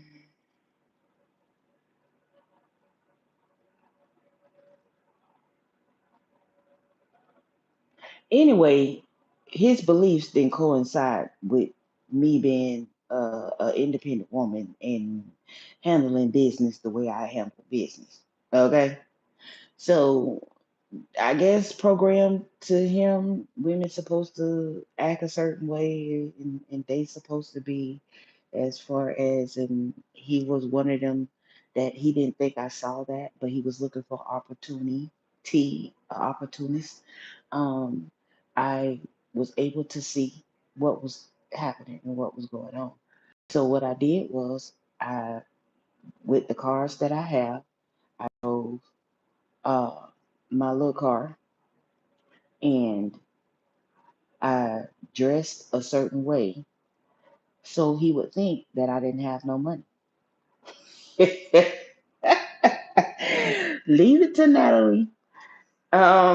So then all of a sudden, you had all these tarot readers and all this stuff talking about these people taking pictures of you and they stalking you and all this kind of stuff and all this kind of stuff they saying and his whoever other spouse or whoever it was and whatever y'all. Talk about you don't know how to dress the whole time. It was intentional. I was disguising myself because I knew they was following me, and I was dressed a certain way. I was sick of men. I didn't want all that. Then I get to church, and the prophet is telling me God sending you a husband. Oh Lord! And I'm sitting up here like, look, I'm so over this. Just whatever. At this point, I'm just single, and I'm just going because I don't have time for this. It's like everybody I met was immature. Everybody I met was some kind of sex demon or something. And it just started to be like my flesh was crawling. And I did something. And God said, before I let them and allow this to take you into a place that you're not supposed to go into. So therefore, that's why they started ghosting and everything. So the way y'all look at rejection and all of that kind of stuff, I didn't see none of that. I've always been wired in my brain to feel that any man I want, I can have. So uh, the stuff that people, the tactics people use because they don't know how you think and how you're wired, this is how they fail. So when you come to me and trying to, and oh, I'm gonna one up you and I'm gonna steal him, well, how you gonna steal a man? And especially me knowing who I am. I know when I have a man heart and when I don't. I've been that way since I was younger. And it's always been that way. Even if we break up, wherever else he at, he ain't able to rest. Yeah, he can have fun and sex with you, but he ain't able to rest. His heart still be right here. And I can say the same thing with the two baby daddies that died as well.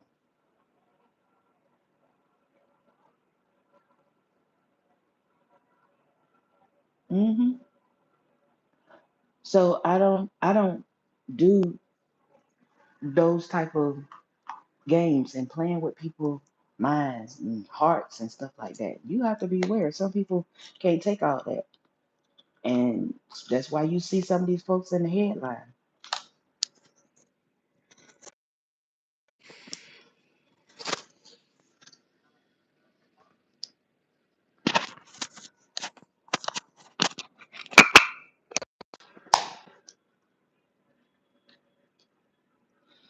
This is why you see some of these people in the headlines talking about that person that got rid of that person and all of that. And you're seeing it more and more now.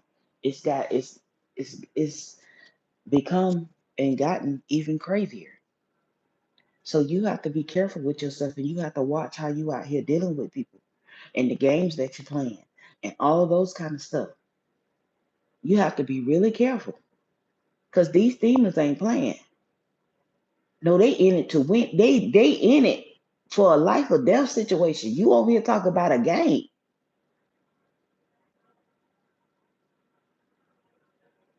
and ain't no sense in woe is me and when you have full blown common sense to know certain things and to be God study showing you and throwing boulders at you.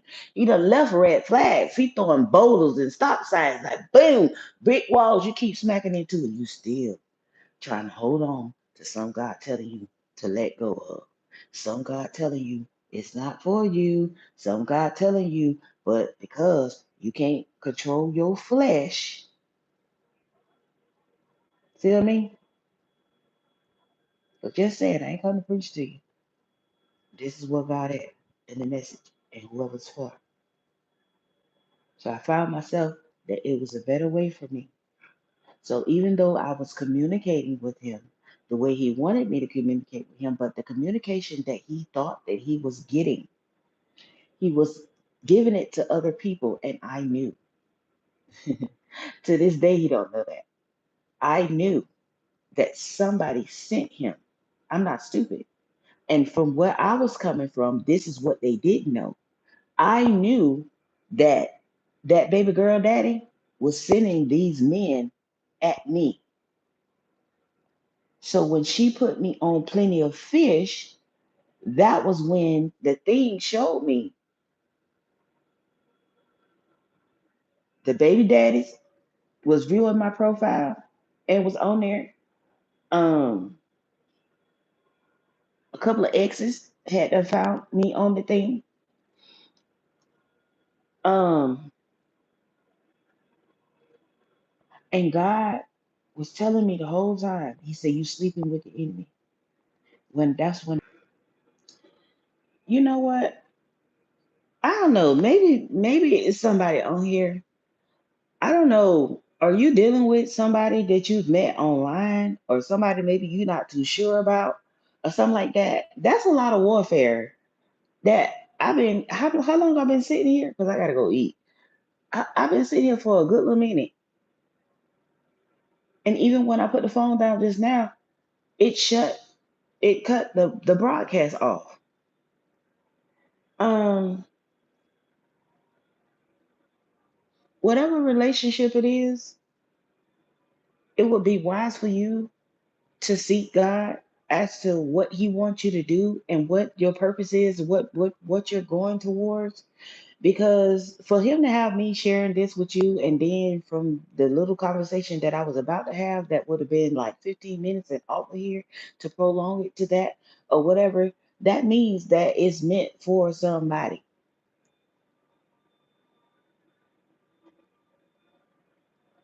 That whatever it is you're going through. I've mentioned about having sex and not um and God telling you not to do that with that person, you have to learn how to obey God and follow God and what He's saying. That's the whole of the message. We have unhealthy ways that we have deliberately sabotaged our own love life, our own lives, and even with our body, our health. Because you don't have to sleep around with 12 people to catch nothing, to get pregnant. and know nothing else. All it takes is once. All it takes is one person, because they can be sleeping with you every night, but if they out here living double lives and lives that you don't know nothing about, don't think that they don't do it and come in and kiss you and tell you they love you every day. We see that all the time. Y'all done watched enough movies and everything else to know that this stuff is happening and this stuff is going on. So no, baby, all it takes is once. And that's why I was trying to say with one person, oh, I never talk to you again. Well, I wouldn't talk about you in the first place. And ask me, do I care? Because I'm not missing nothing, you missing nothing. Because obviously God put me in your life as that person in your life where you are able to come through and confide in and be able to get wisdom, godly wisdom at that, to help you along your life. But if you hear a word that God is preaching when it's other people, which you don't even really watch the broadcast like that, but you, if you pop up, see, Satan works like that to keep confusion in homes, in families, and stuff like that. And the first thing you think is somebody talking about you. Oh, because of what I said. How about God sent you to that broadcast because you needed to hear, and maybe in another arena where it's dealt with, in the arena of a lot of people in different aspects, that He's challenging you and He's giving you wisdom that you might not have got in that one on one to develop you.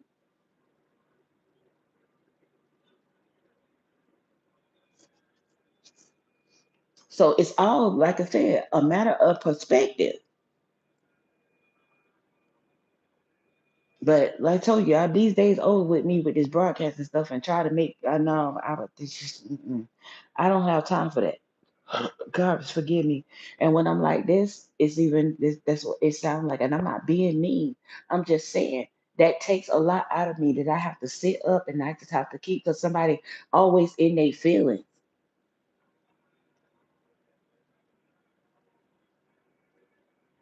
If you don't agree, if you don't like me, you don't like what I represent, you don't like what I preach, if you don't like whatever your agenda or whatever your situation is, like I said, your boots is made for walking.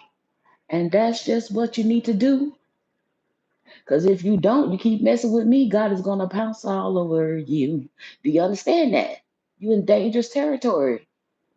So rather than you get yourself in trouble with God, while you trying to trigger me some kind of way to respond to you, why don't you go about your natural born business?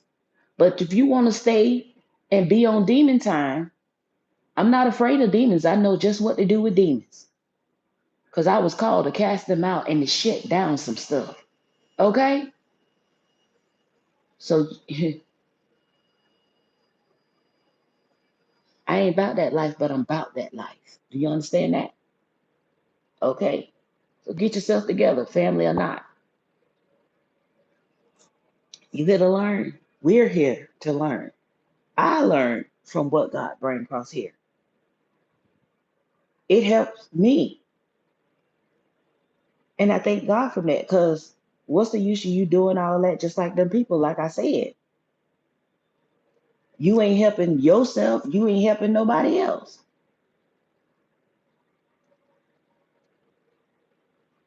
And if you're going to do something, at least do it the right way. And just like I try to teach one of my, well, the grandbabies, but one of them, if you do it right the first time, then you don't have to keep repeating it. You don't keep have to get in trouble. You don't keep having to do it right the first time. That help you a long way in life. When it comes to job, you say you want your own business, baby, you're gonna have to learn how to conduct. In the Bible even tell you, be in business, be men, be mature. That don't mean women can't have businesses and have their own money. No, that means be mature, be honest and forthcoming in your collaborations with people when you're doing business. And for God's sake, if y'all gonna tell y'all gonna convince me that marriage is a business, y'all got a lot of growing to do. I don't understand.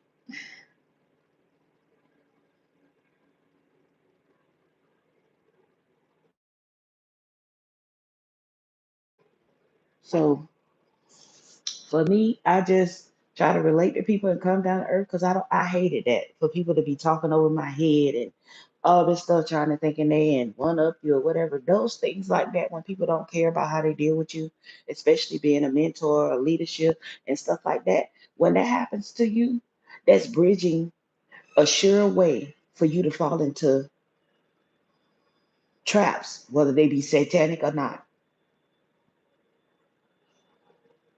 because you end up confused. And God say, I am not the author of confusion. That's why I tell y'all, if you have questions, then ask. I'm not going to cuss you out. I'm not going to say, well, you dumb for asking that and whatever. If I can help you grow, and that's what God put me here for, then I understand that. Now, somebody coming in trying to be smart and be on demon time or whatever, then I'm going to deal with you accordingly. I ain't afraid of that either. You understand? But that's what we're here for. And just to show us I'm teaching it to you, that's the thing of a teacher. When testing time comes, but before that, while you being prepared for that as a teacher, what is that? She tell you to raise your hand if you have questions, if you don't understand it. And that's the worst thing, like my grandmama said, why would you sit around and listen to things, all that, and you're afraid to say, well, can I ask you a question? Can you explain that to me? Um, I kind of don't understand, you know, and this is what happened. That's a part of communication. This is why fighting and stuff go on when it comes to couples and stuff. Because instead of y'all sitting down and having that type of conversation, y'all fight to win the argument instead of fighting to understand. And the end goal is for y'all to bridge that gap and stay together instead of pulling apart and breaking up. So communication is key.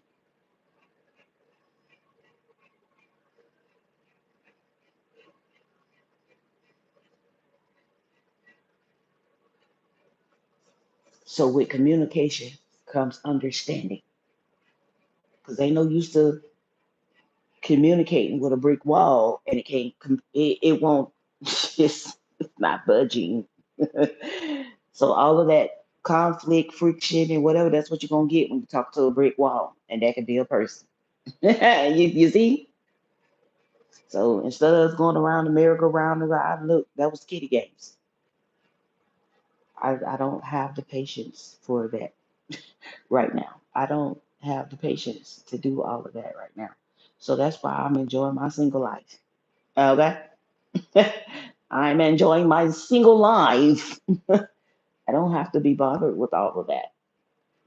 I don't have to worry about going to get checked to make sure somebody's not bringing me nothing back. I don't have to worry about if somebody's sleeping around with somebody else. I don't have to worry about if yeast infections. I don't have to worry about if that is going on, if his attitude is nasty, if he gonna put all these labels, if he gonna think I'm this, if he gonna think I'm that, if he gonna wake up one morning to be tired of me, and if he's not getting enough sex and all this kind of stuff. I don't have to worry about none of that.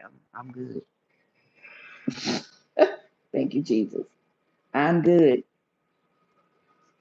When I have to worry about that, hopefully not, even when he comes, I'm still okay.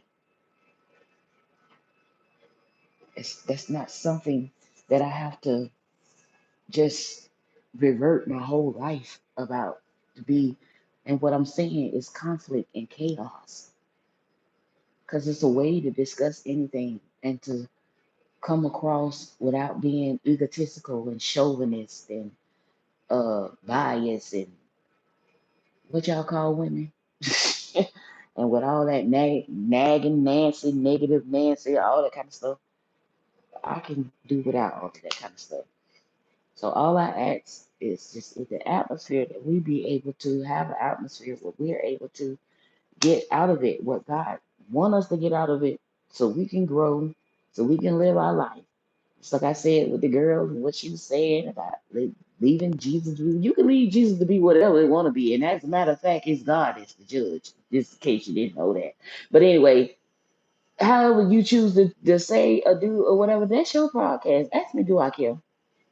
If I don't agree with what you say, like I said, I know how to dismiss myself.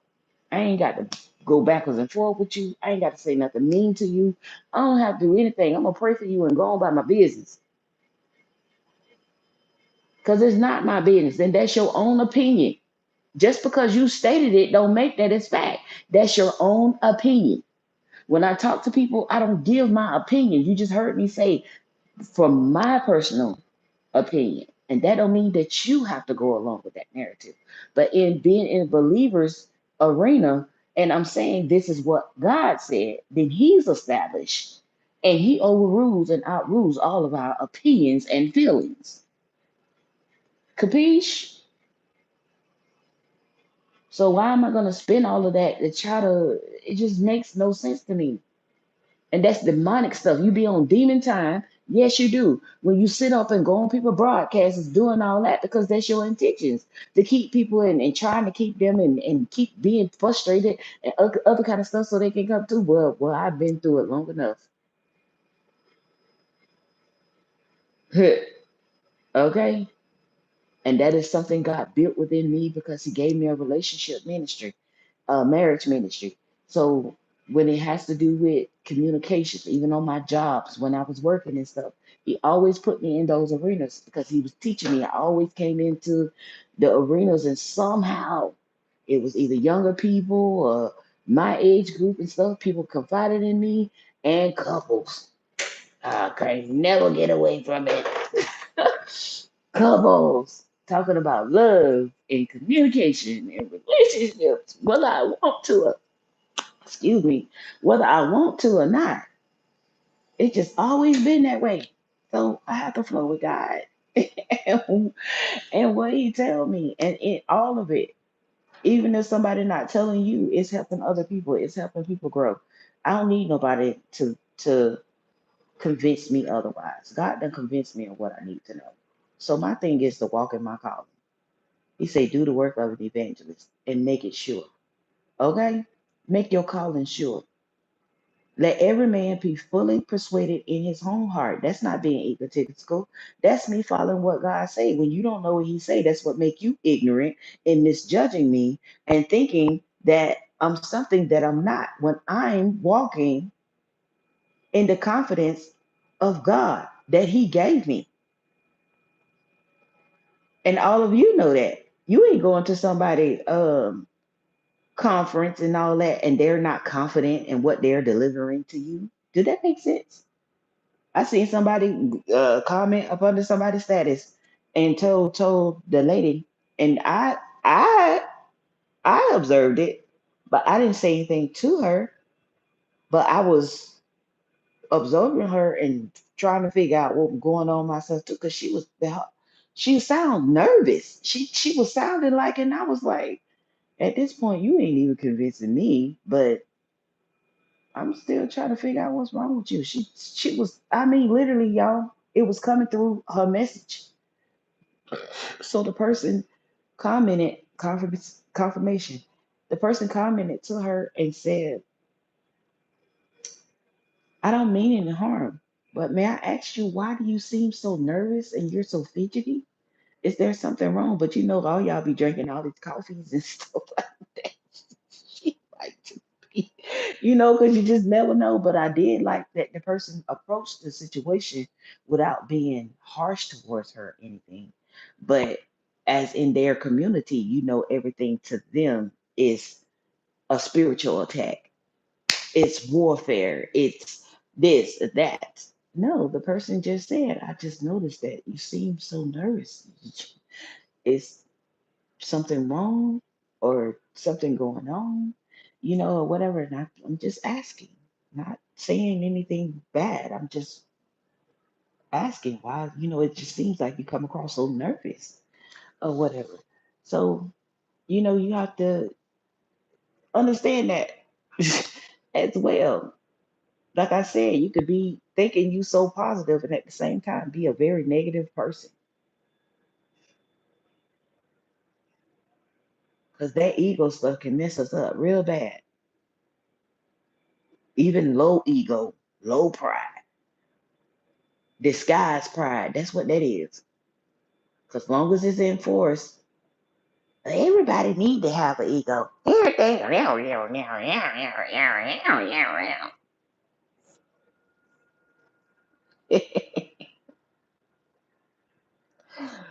I know Holy Spirit. I'ma hold it. I'ma hold it because I don't think they ready.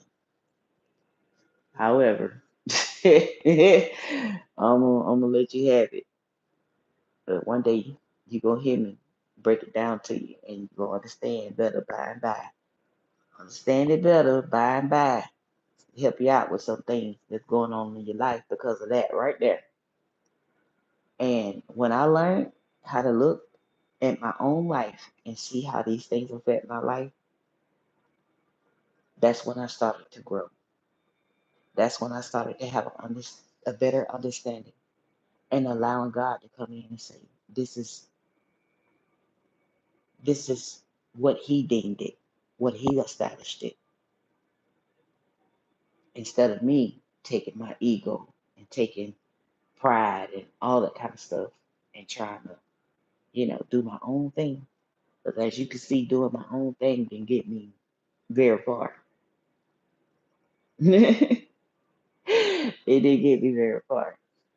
So quickly run through this, and I'm gonna get out of this so I can go eat. And I think all my drinks done melted everything because it's so cold in here, and I have a heater on sitting by me at the same time. So it's way over.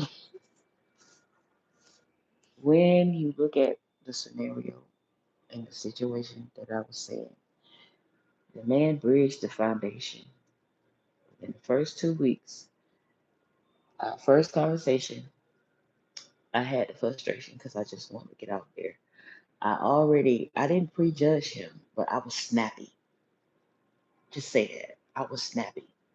And when he sent his message to me, because I waited before I responded to him, when he sent his message to me, um,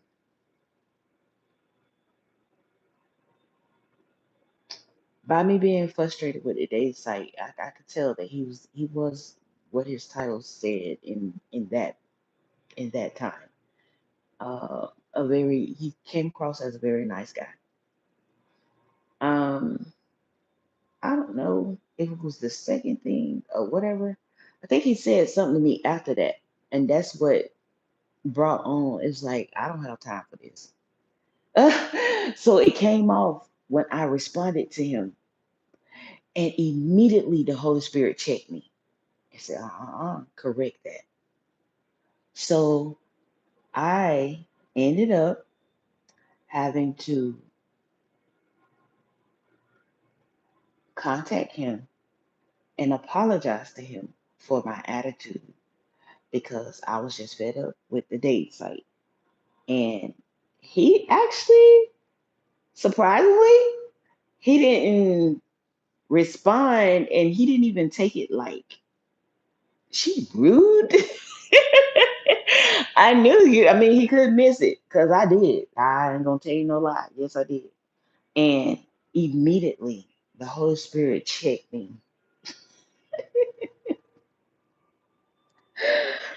He checked me on how I responded to that man because that was wrong.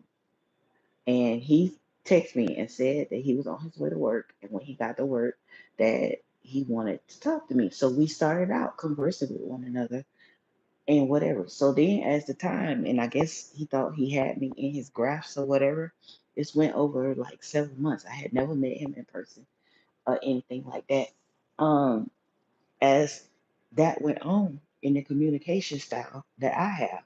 If you communicate with me, I will communicate back to you. I will not take a week or two to respond back to you. So those are the games he started playing. I already told you. Number one, God was on board from the beginning, and me seeing that already, that's what I mean. The snappiness came in because I already slammed the door on him because I felt like, first of all, I don't deal with men who, um, yeah, like the whole week he all corresponding and texting me out of nowhere and songs and all this kind of stuff. And then he disappeared for 2.5 weeks. And then he popped back up like he been there. I was like, I don't know, but this man acting like he bipolar. Something wrong with this. So it wasn't that. And the Breeders was going around telling people, oh, this person broke your heart. No, no, the heck he didn't. So he was working divination because it wasn't me. I didn't even know what it was. He was working divination. And when I looked at his photo, when I saw the photo, this is no lie. I looked at his photo and I heard Warlock. But here's the confusion. God, why would you tell me to entertain a warlock? That's what the confusion was. So I got upset with God because I was like, so either way it go, when it comes to a spouse, well, then this ain't working, and I'm just sick of the whole thing. And it just look, just you see what I mean? So it didn't have nothing to do with the man hurting me because if I'm already knowing that he there for the wrong reasons and he some evil intentions behind it, why would I want to fall in love with him in the first place? You know what I mean? But from the way I was and me being down to earth like I was and the way I talk or whatever to him, it sounded like, oh, I done made her fall in love with me too, or she would have. No, I'm just a genuine person. You know what I mean? And if you can talk to me down to earth, I can talk to you down to earth. I don't have to be in the crowds about Jesus all day. We can't never have no other conversation other than about Jesus, Jesus, Jesus, Jesus, Jesus. You ain't gonna live life like that. You are in this world, but not of this world. You need to be able to communicate with people about natural things as well too. So apparently he ain't dealt with nobody else. Whatever they told him to come in and do towards me, child. But anyway, I think he had mixed up whatever he was going through or whatever the case may be, and he developed feelings for me out of nowhere, and it took him through a slope. This is the person that I told y'all that even though I never met him in person, this is the person that I found trailing me and stalking me in Florida. Whether he was an investigator sent to watch me or whatever, however it go is still stalking. I didn't know him and know whatever else, and I can't understand why he kept popping up in certain areas. And while I'm going down the street, he's sitting at the corner waiting on my car to pass by and stuff like that. Baby, I told you my daddy was an officer. He was a cop and a very wise man, even in his dirty dealings. And he taught sister girl some things. Okay. And the whole time, I let him play his little game. But at the time, I had some people in the background doing the research because I knew something. And the reason why I had to do that because you was coming at me and my kids. So I had to understand, no, where is this attack coming from? Why is they sending this person at me? And or whatever the case may be. And God told me that. He said, you don't have to be afraid and you don't have to worry about it because I'm gonna fix it. So of course, it wasn't him putting me in danger as to the fact, but sometimes you have to get close to a certain situation in order to be able to see what you need to see. You don't get engulfed in something and be blinded, which a lot of people do when it comes to love and stuff like that. But no, I was already on game from that first week of him talking to me and what God said. But I was waiting on God to tell me, and I got sick of the whole thing because, like I said, that's not me, honey. You go away. You better been showing up on your deathbed or something. Talk about coming back here after 2 weeks or something like that. Talking about, okay, I'm finna get up out here because I feel like I'm getting slower and slower, and it's not getting me where I want to be. So I'm gonna have to either jump back on here probably tomorrow or something like that and give this thing here time because it keep cutting off and all that kind of stuff. It might have too much stuff in it because I've had to do a lot of work. Um, the last 2 weeks and everything is my phone and it doesn't have any storage. So it could be overheating and cutting off for that reason as well. But I'm working on it. I'm trying to get it. Whatever I can keep on my phone, sometimes I do take it over to Instagram when I'm not ready to put it on here just yet, just to get it out my phone. So that could be that could be one of the issues. I'm sorry, babies, for the interruptions and stuff. And I know I sound a little off, but like I said, the whole thing with me not feeling well and all this kind of stuff and trying to get it all in there at one time. And obviously, it's somebody on here because it intercepted my whole message. I ain't tell you no lie. It intercepted my whole message. Um, but however, just to run it home basic to you with them start stalking me, what was going on, I prophesied to the guy, and instead of him taking what God said to help him in his predicament and the situation that was about to arise in his life, he took it as an attack to him, by me trying to prophesy to him what God told me to, and he took upon himself and with a group of people to come after me, apparently, because they was into divination as opposed to understanding who I am and all that. Let's see how y'all got this stuff about spirituality and all this kind of stuff, whatever. Anyway, you see where the conflict came in. When this could have been nipped in the bud, that's how I knew he was there for a reason and stuff anyway. And it was other than the intentions that he was pretending. Um, because that's the first thing I said. Me being a woman of God, is that something that he can handle, and also, uh, well known. So you looking at a situation that it may be like a celebrity thing, that if we out to eat or something like that, somebody may approach Prophetess Natalie, Pastor Natalie, whatever the case may be. So I explained it to him because I don't like to put people into something and they not know what they get themselves into and stuff like that. That man took oh my gosh. He took everything that I said to him and tried to manipulate it. Everything that I said ended up being some kind of, oh, I said something about the scammers and stuff. So if to let him understand that, yeah, I done encountered a couple scammers and we not scammers and we not finna go through that. You understand what I mean? And let him know, well, I'm not them. I'm a nice guy and I'm not them. And where I was like, he got one more time. He ain't got one more time. And God was steady telling me because I was a couple of times that he texted me, I wasn't gonna respond to him at all. And God said, I'm not done yet. And I was like, Lord, and for me, it could be like pulling hair and teeth, honey, because I be wanting to go. I be want to go get away from the situation and scenario when it comes to people sometimes. And God make me stay right there until people get it or what don't get it or whatever the case may be. It is not easy. And people think you naive, you gullible, or this and that, and don't know that they life being saved right there. And I told you when he put me in somebody's life and I cross paths with them like that, they don't even understand what where they're standing.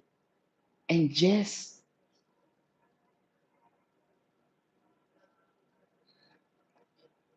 the whole time that this guy was working and doing divination, the people's on me, I was praying for him. Everything I said, he twisted it and he tried to make it be, oh, something's wrong with you. If I said, um, I have a catering thing coming up to go work. And it may be because I'm gonna have to travel. And it may be some time before, whatever. And say so he'll know if he don't hear from me for a couple of days or something. Just put him up on game to understand that this is why. It's not that I don't want to talk to you or anything like that. But I still have to handle my business. You know what I mean? Lord have mercy, that boy twisted that mess so many ways and all this kind of stuff. And then I think he drunk called me, y'all. And I couldn't understand. But what happened is he got caught. He got caught, whatever it was. And God told me the person that responded to you was his spouse. It was not him. And God told me somebody went to jail.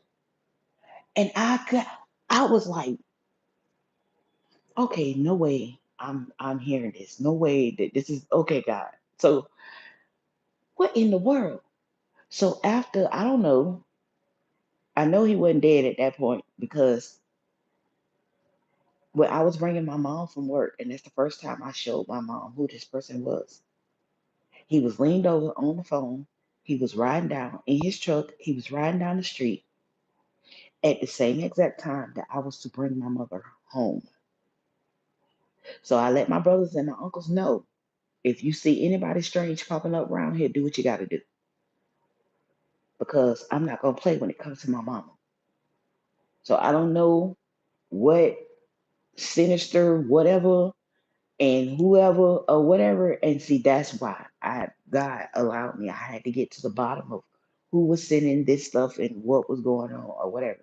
I hadn't did anything to nobody. I didn't know nobody. I don't even the people online. I met um I think his name was Euphraim.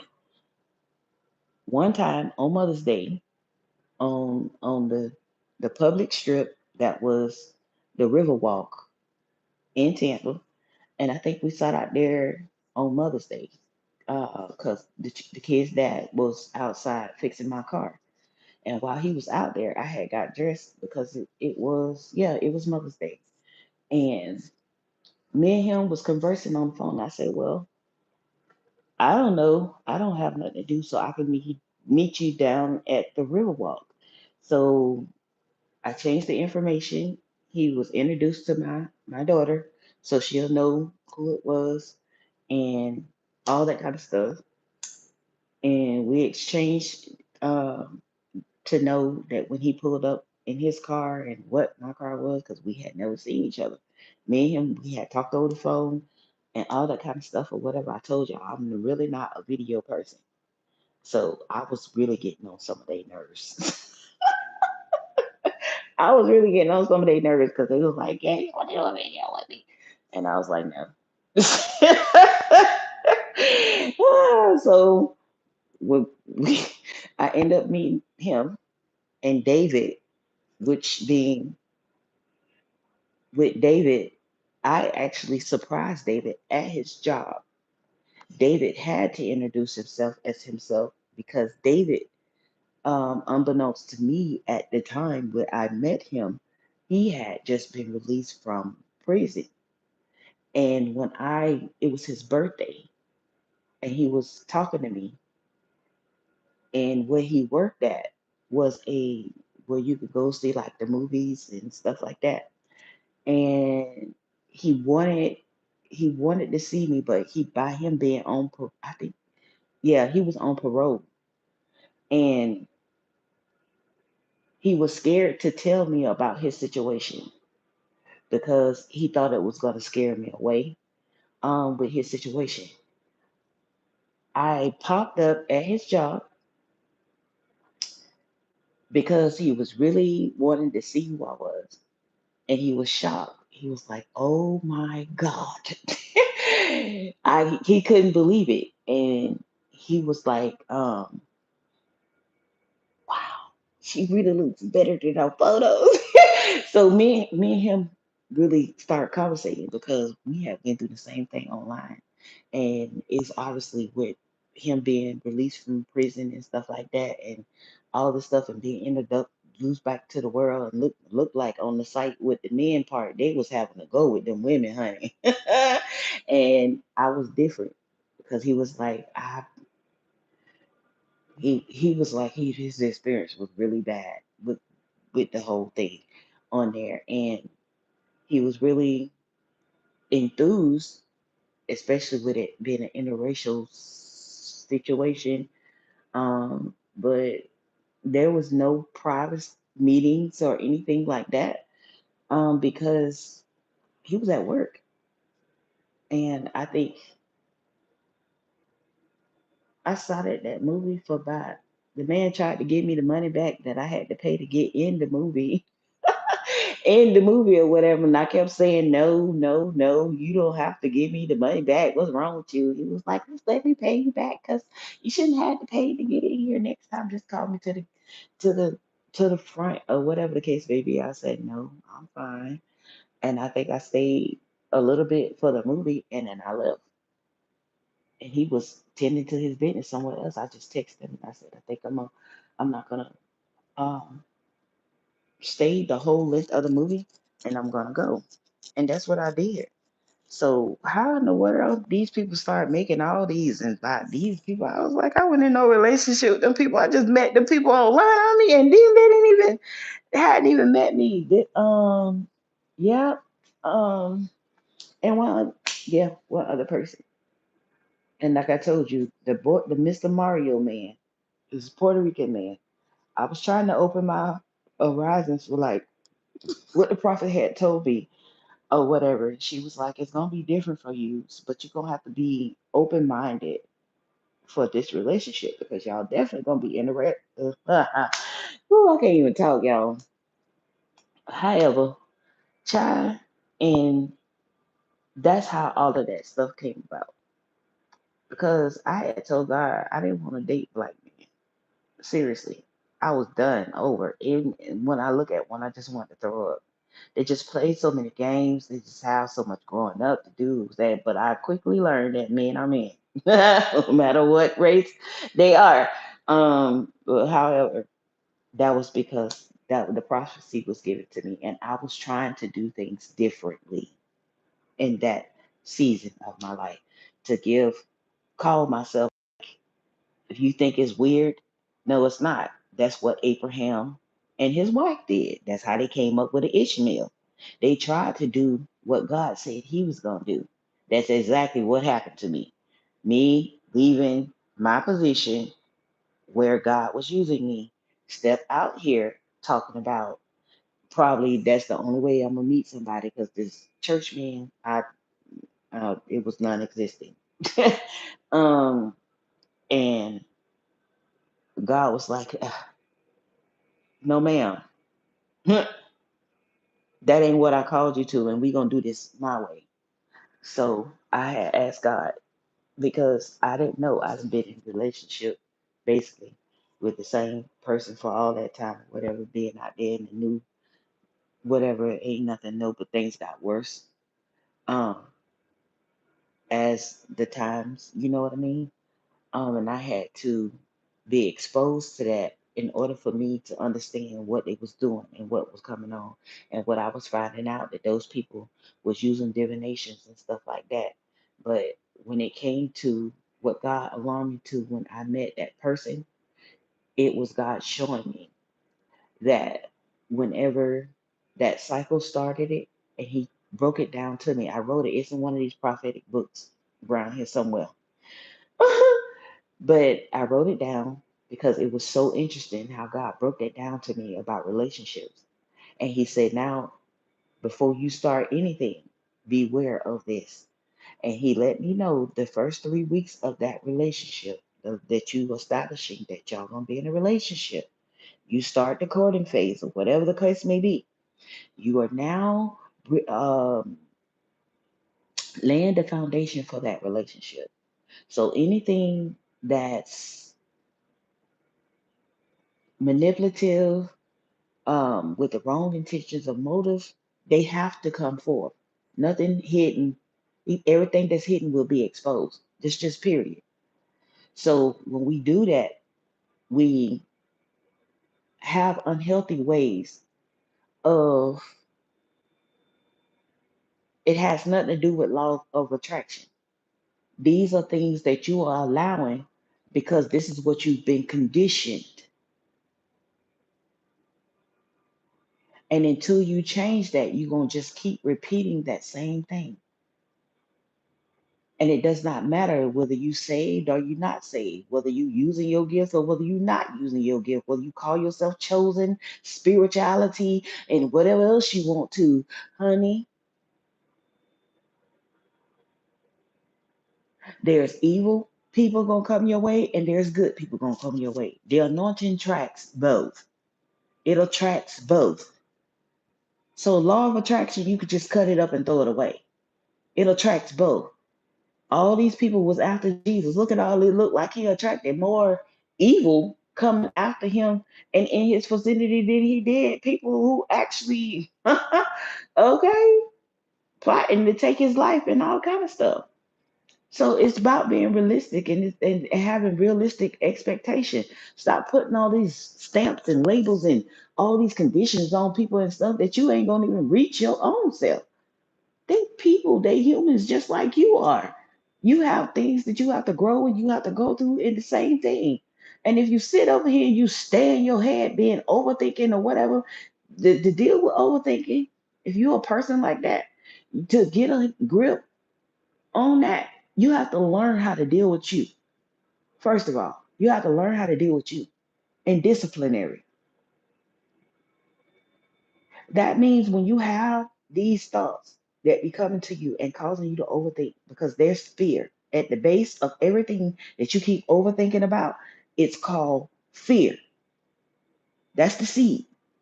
So what's growing off of that stem as that seed comes to life is you having all of these things with relationship, with self doubt, and oh, a person not gonna like you because you got a stretch mark, or you got a lazy eye, or you got six toes on one foot, you know, or whatever. Instead of you understanding that God will send you somebody to love you, your six toes, your lazy eye, your naps in the back of your neck, or whatever the case may be. Amen. Instead of you sitting around thinking, oh, ain't nobody gonna love me because society and because I got a limp when I walk and all that. All this, the last couple of months, I believe, all I've been seeing coming through my feed is it's a lady that's married, just had a baby. Husband love her. He takes her out. He makes her, I mean, just like she's the golden queen of the earth. Honey, she's so popular. Y'all probably know she doesn't have any arms and she does everything with her feet. And because she has over with 3 million followers I seen or something like that or whatever. Um, which is a beautiful thing. And he conveys and he come on there, whatever. You don't be sitting over there and trying to hide behind the camera, whatever. He proud of his wife. He proud of her and her child and whatever. Um, there was another lady I shared. She just got amputee legs or whatever the case may be. She got a whole husband and obviously a bunch of children with no legs. Okay. So how is these divination platforms telling you you got to be a certain way and you got to be like this and Hollywood this and all this kind of stuff for somebody to love you? If material things is based off love, then you have a problem. Because a part of your vow is you loving a person in that marriage. Don't y'all say for richer, for poor, for sickness and health, and that's where all y'all go right, really. Yeah, that's the first indication of somebody finna take off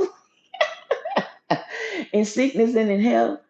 Soon as you can't get none for 2 weeks, and there you go, you want a divorce.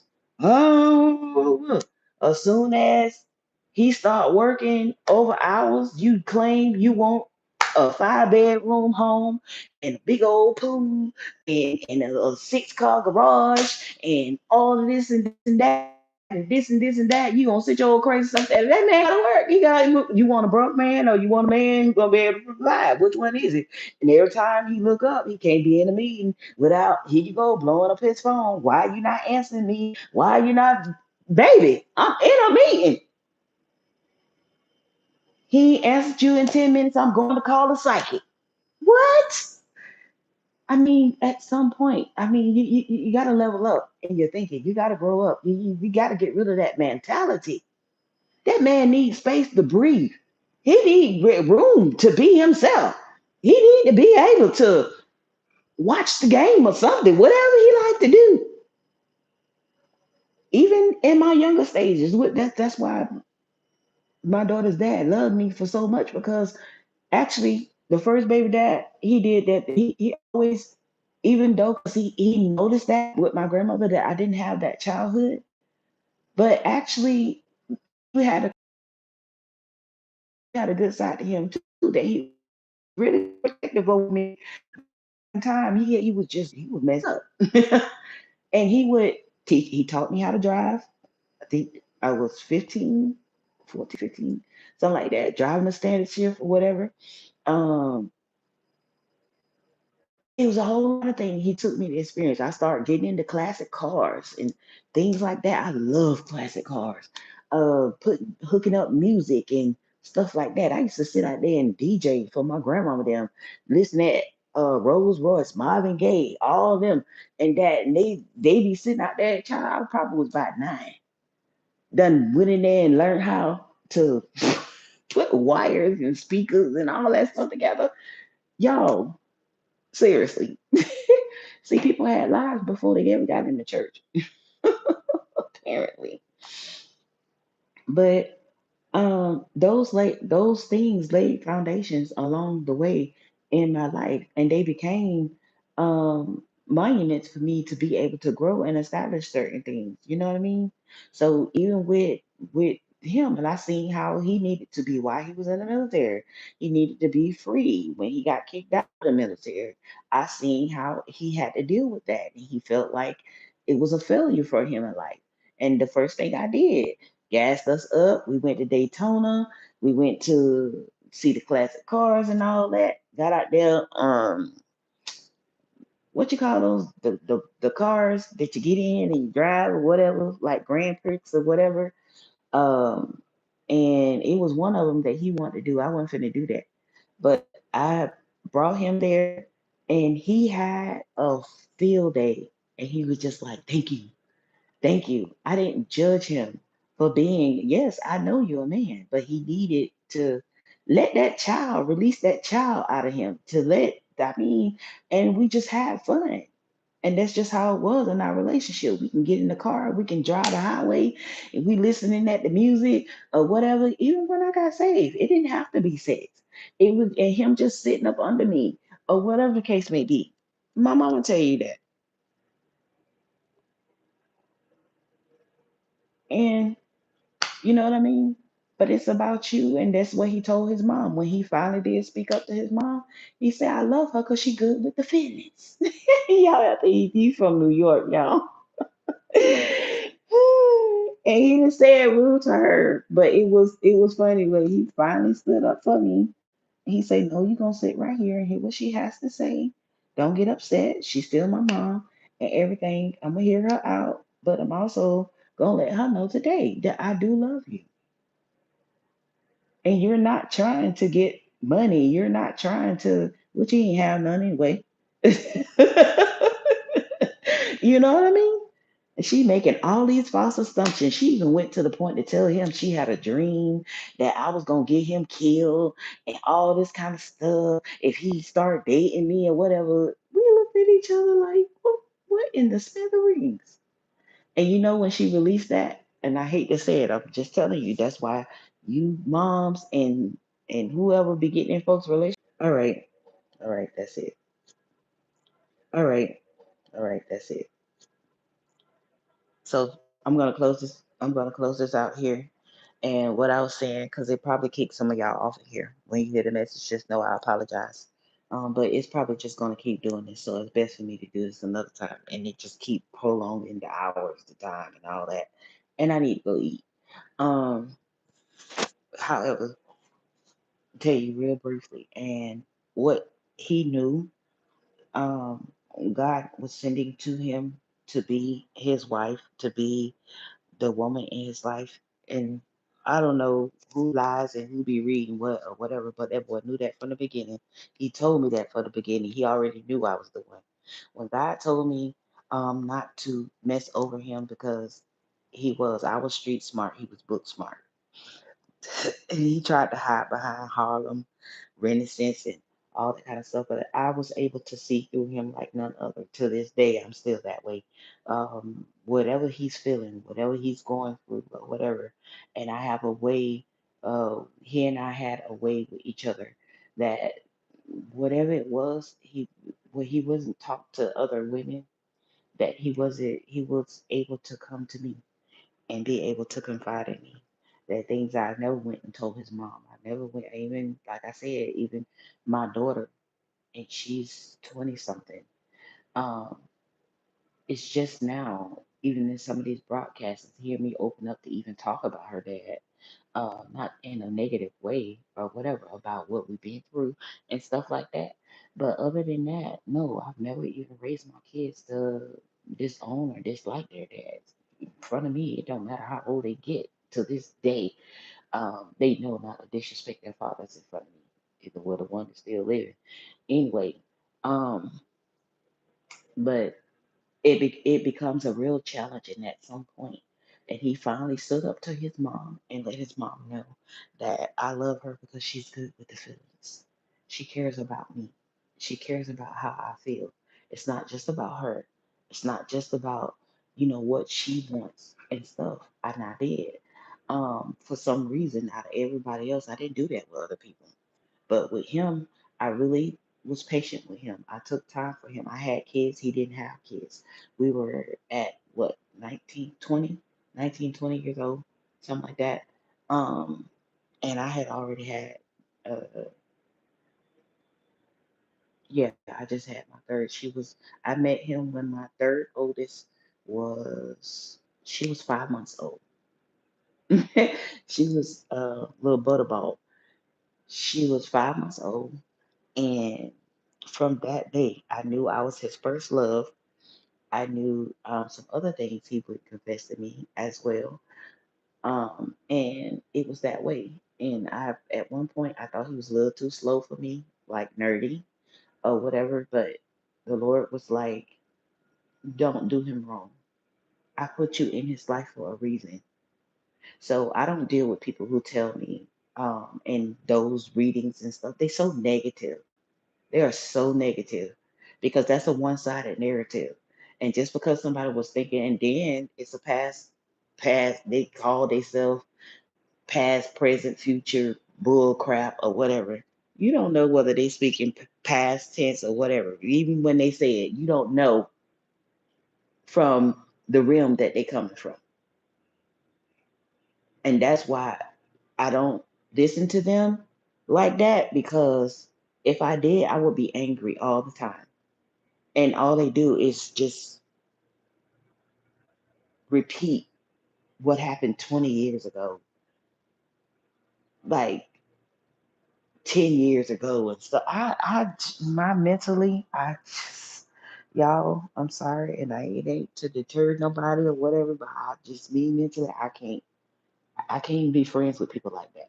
I'm not saying what they do. I'm talking about what they practice and the way they bring gossip and keep rehearsing the past and what happened, and keep in that run along story. Mentally, I cannot. My brain has to be free. Declutter your brain, honey.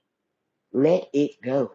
When I let go of that, it was gone. It was over. I preach, and God did with me to tell my testimony. That's what I do. I have no feelings, no connections. Even though not long ago I would have had the second child from him. Um, Other than me remembering what happened, I don't remember what it is to even sleep with him anymore. And that's what God did for me. When He delivered me from something, He delivered me. So I had to learn how to keep my deliverance. But when it comes to, like, they talk old feelings, people coming back in, old feelings reserved, and with him, he was that relationship, and he told those women that he was dating. Whenever I see her, it just do it for me. And you read between the lines with that. She just does something for me. When I look at her as man, I've always been attracted to her that way. So that's why I knew that this time when God told me to close it out for good, that He meant that, because He was getting ready to send my husband. And He knows, and as well, I'm not going to let anybody get in the way of me and my husband, or disrespect my husband, or bring some kind of type of whatever like that. I protected him the same way when it came to the kid, my daughter's dad and stuff like that. Um, because one of them, yeah, he tried to become a little problem. I told him, no, you're not going to do that because you see who you want to see and I see who I want to see. All the thing we got in common is our child. And that's the way we're going to keep it. And we're going to keep it on respect, respect. I'm not going to do that when it comes to whoever you dating. And I'm not going to let you disrespect whatever man that I'm dating for no reason. Now, if he did something to one of the kids or something like that, the case may be, then that's a whole nother subject. You feel me? But otherwise, mm-mm. See, and people don't know how to take me because I just don't allow people to dictate and try to handle me any kind of way. And when they look at me, because I'm nice, um, I'm kind to people, and I try to treat people the way I want to be treated, they misconstrue that and they really underestimate me as to how I handle things. I'm not one to be pushed over. I don't care. You can send the whole military to the front door if you want to. I don't buck against authority, but if I feel like that I'm being wrong, if I feel like if you got to challenge me in that way, then that's where the problem gonna come in, and that's it would have to do with my intermediate family, the ones I birthed, my mommy. You can call me what you want to, you can do what you want to me, but okay, read between the lines, okay? So with that situation, and I was just too. I don't like phony fake stuff, and I think his mama grew to like me as my child's mother, but she didn't grow in a relationship with me. And I don't deal with people in a setting to where you just tolerate me. I go, like they say, go where it's not even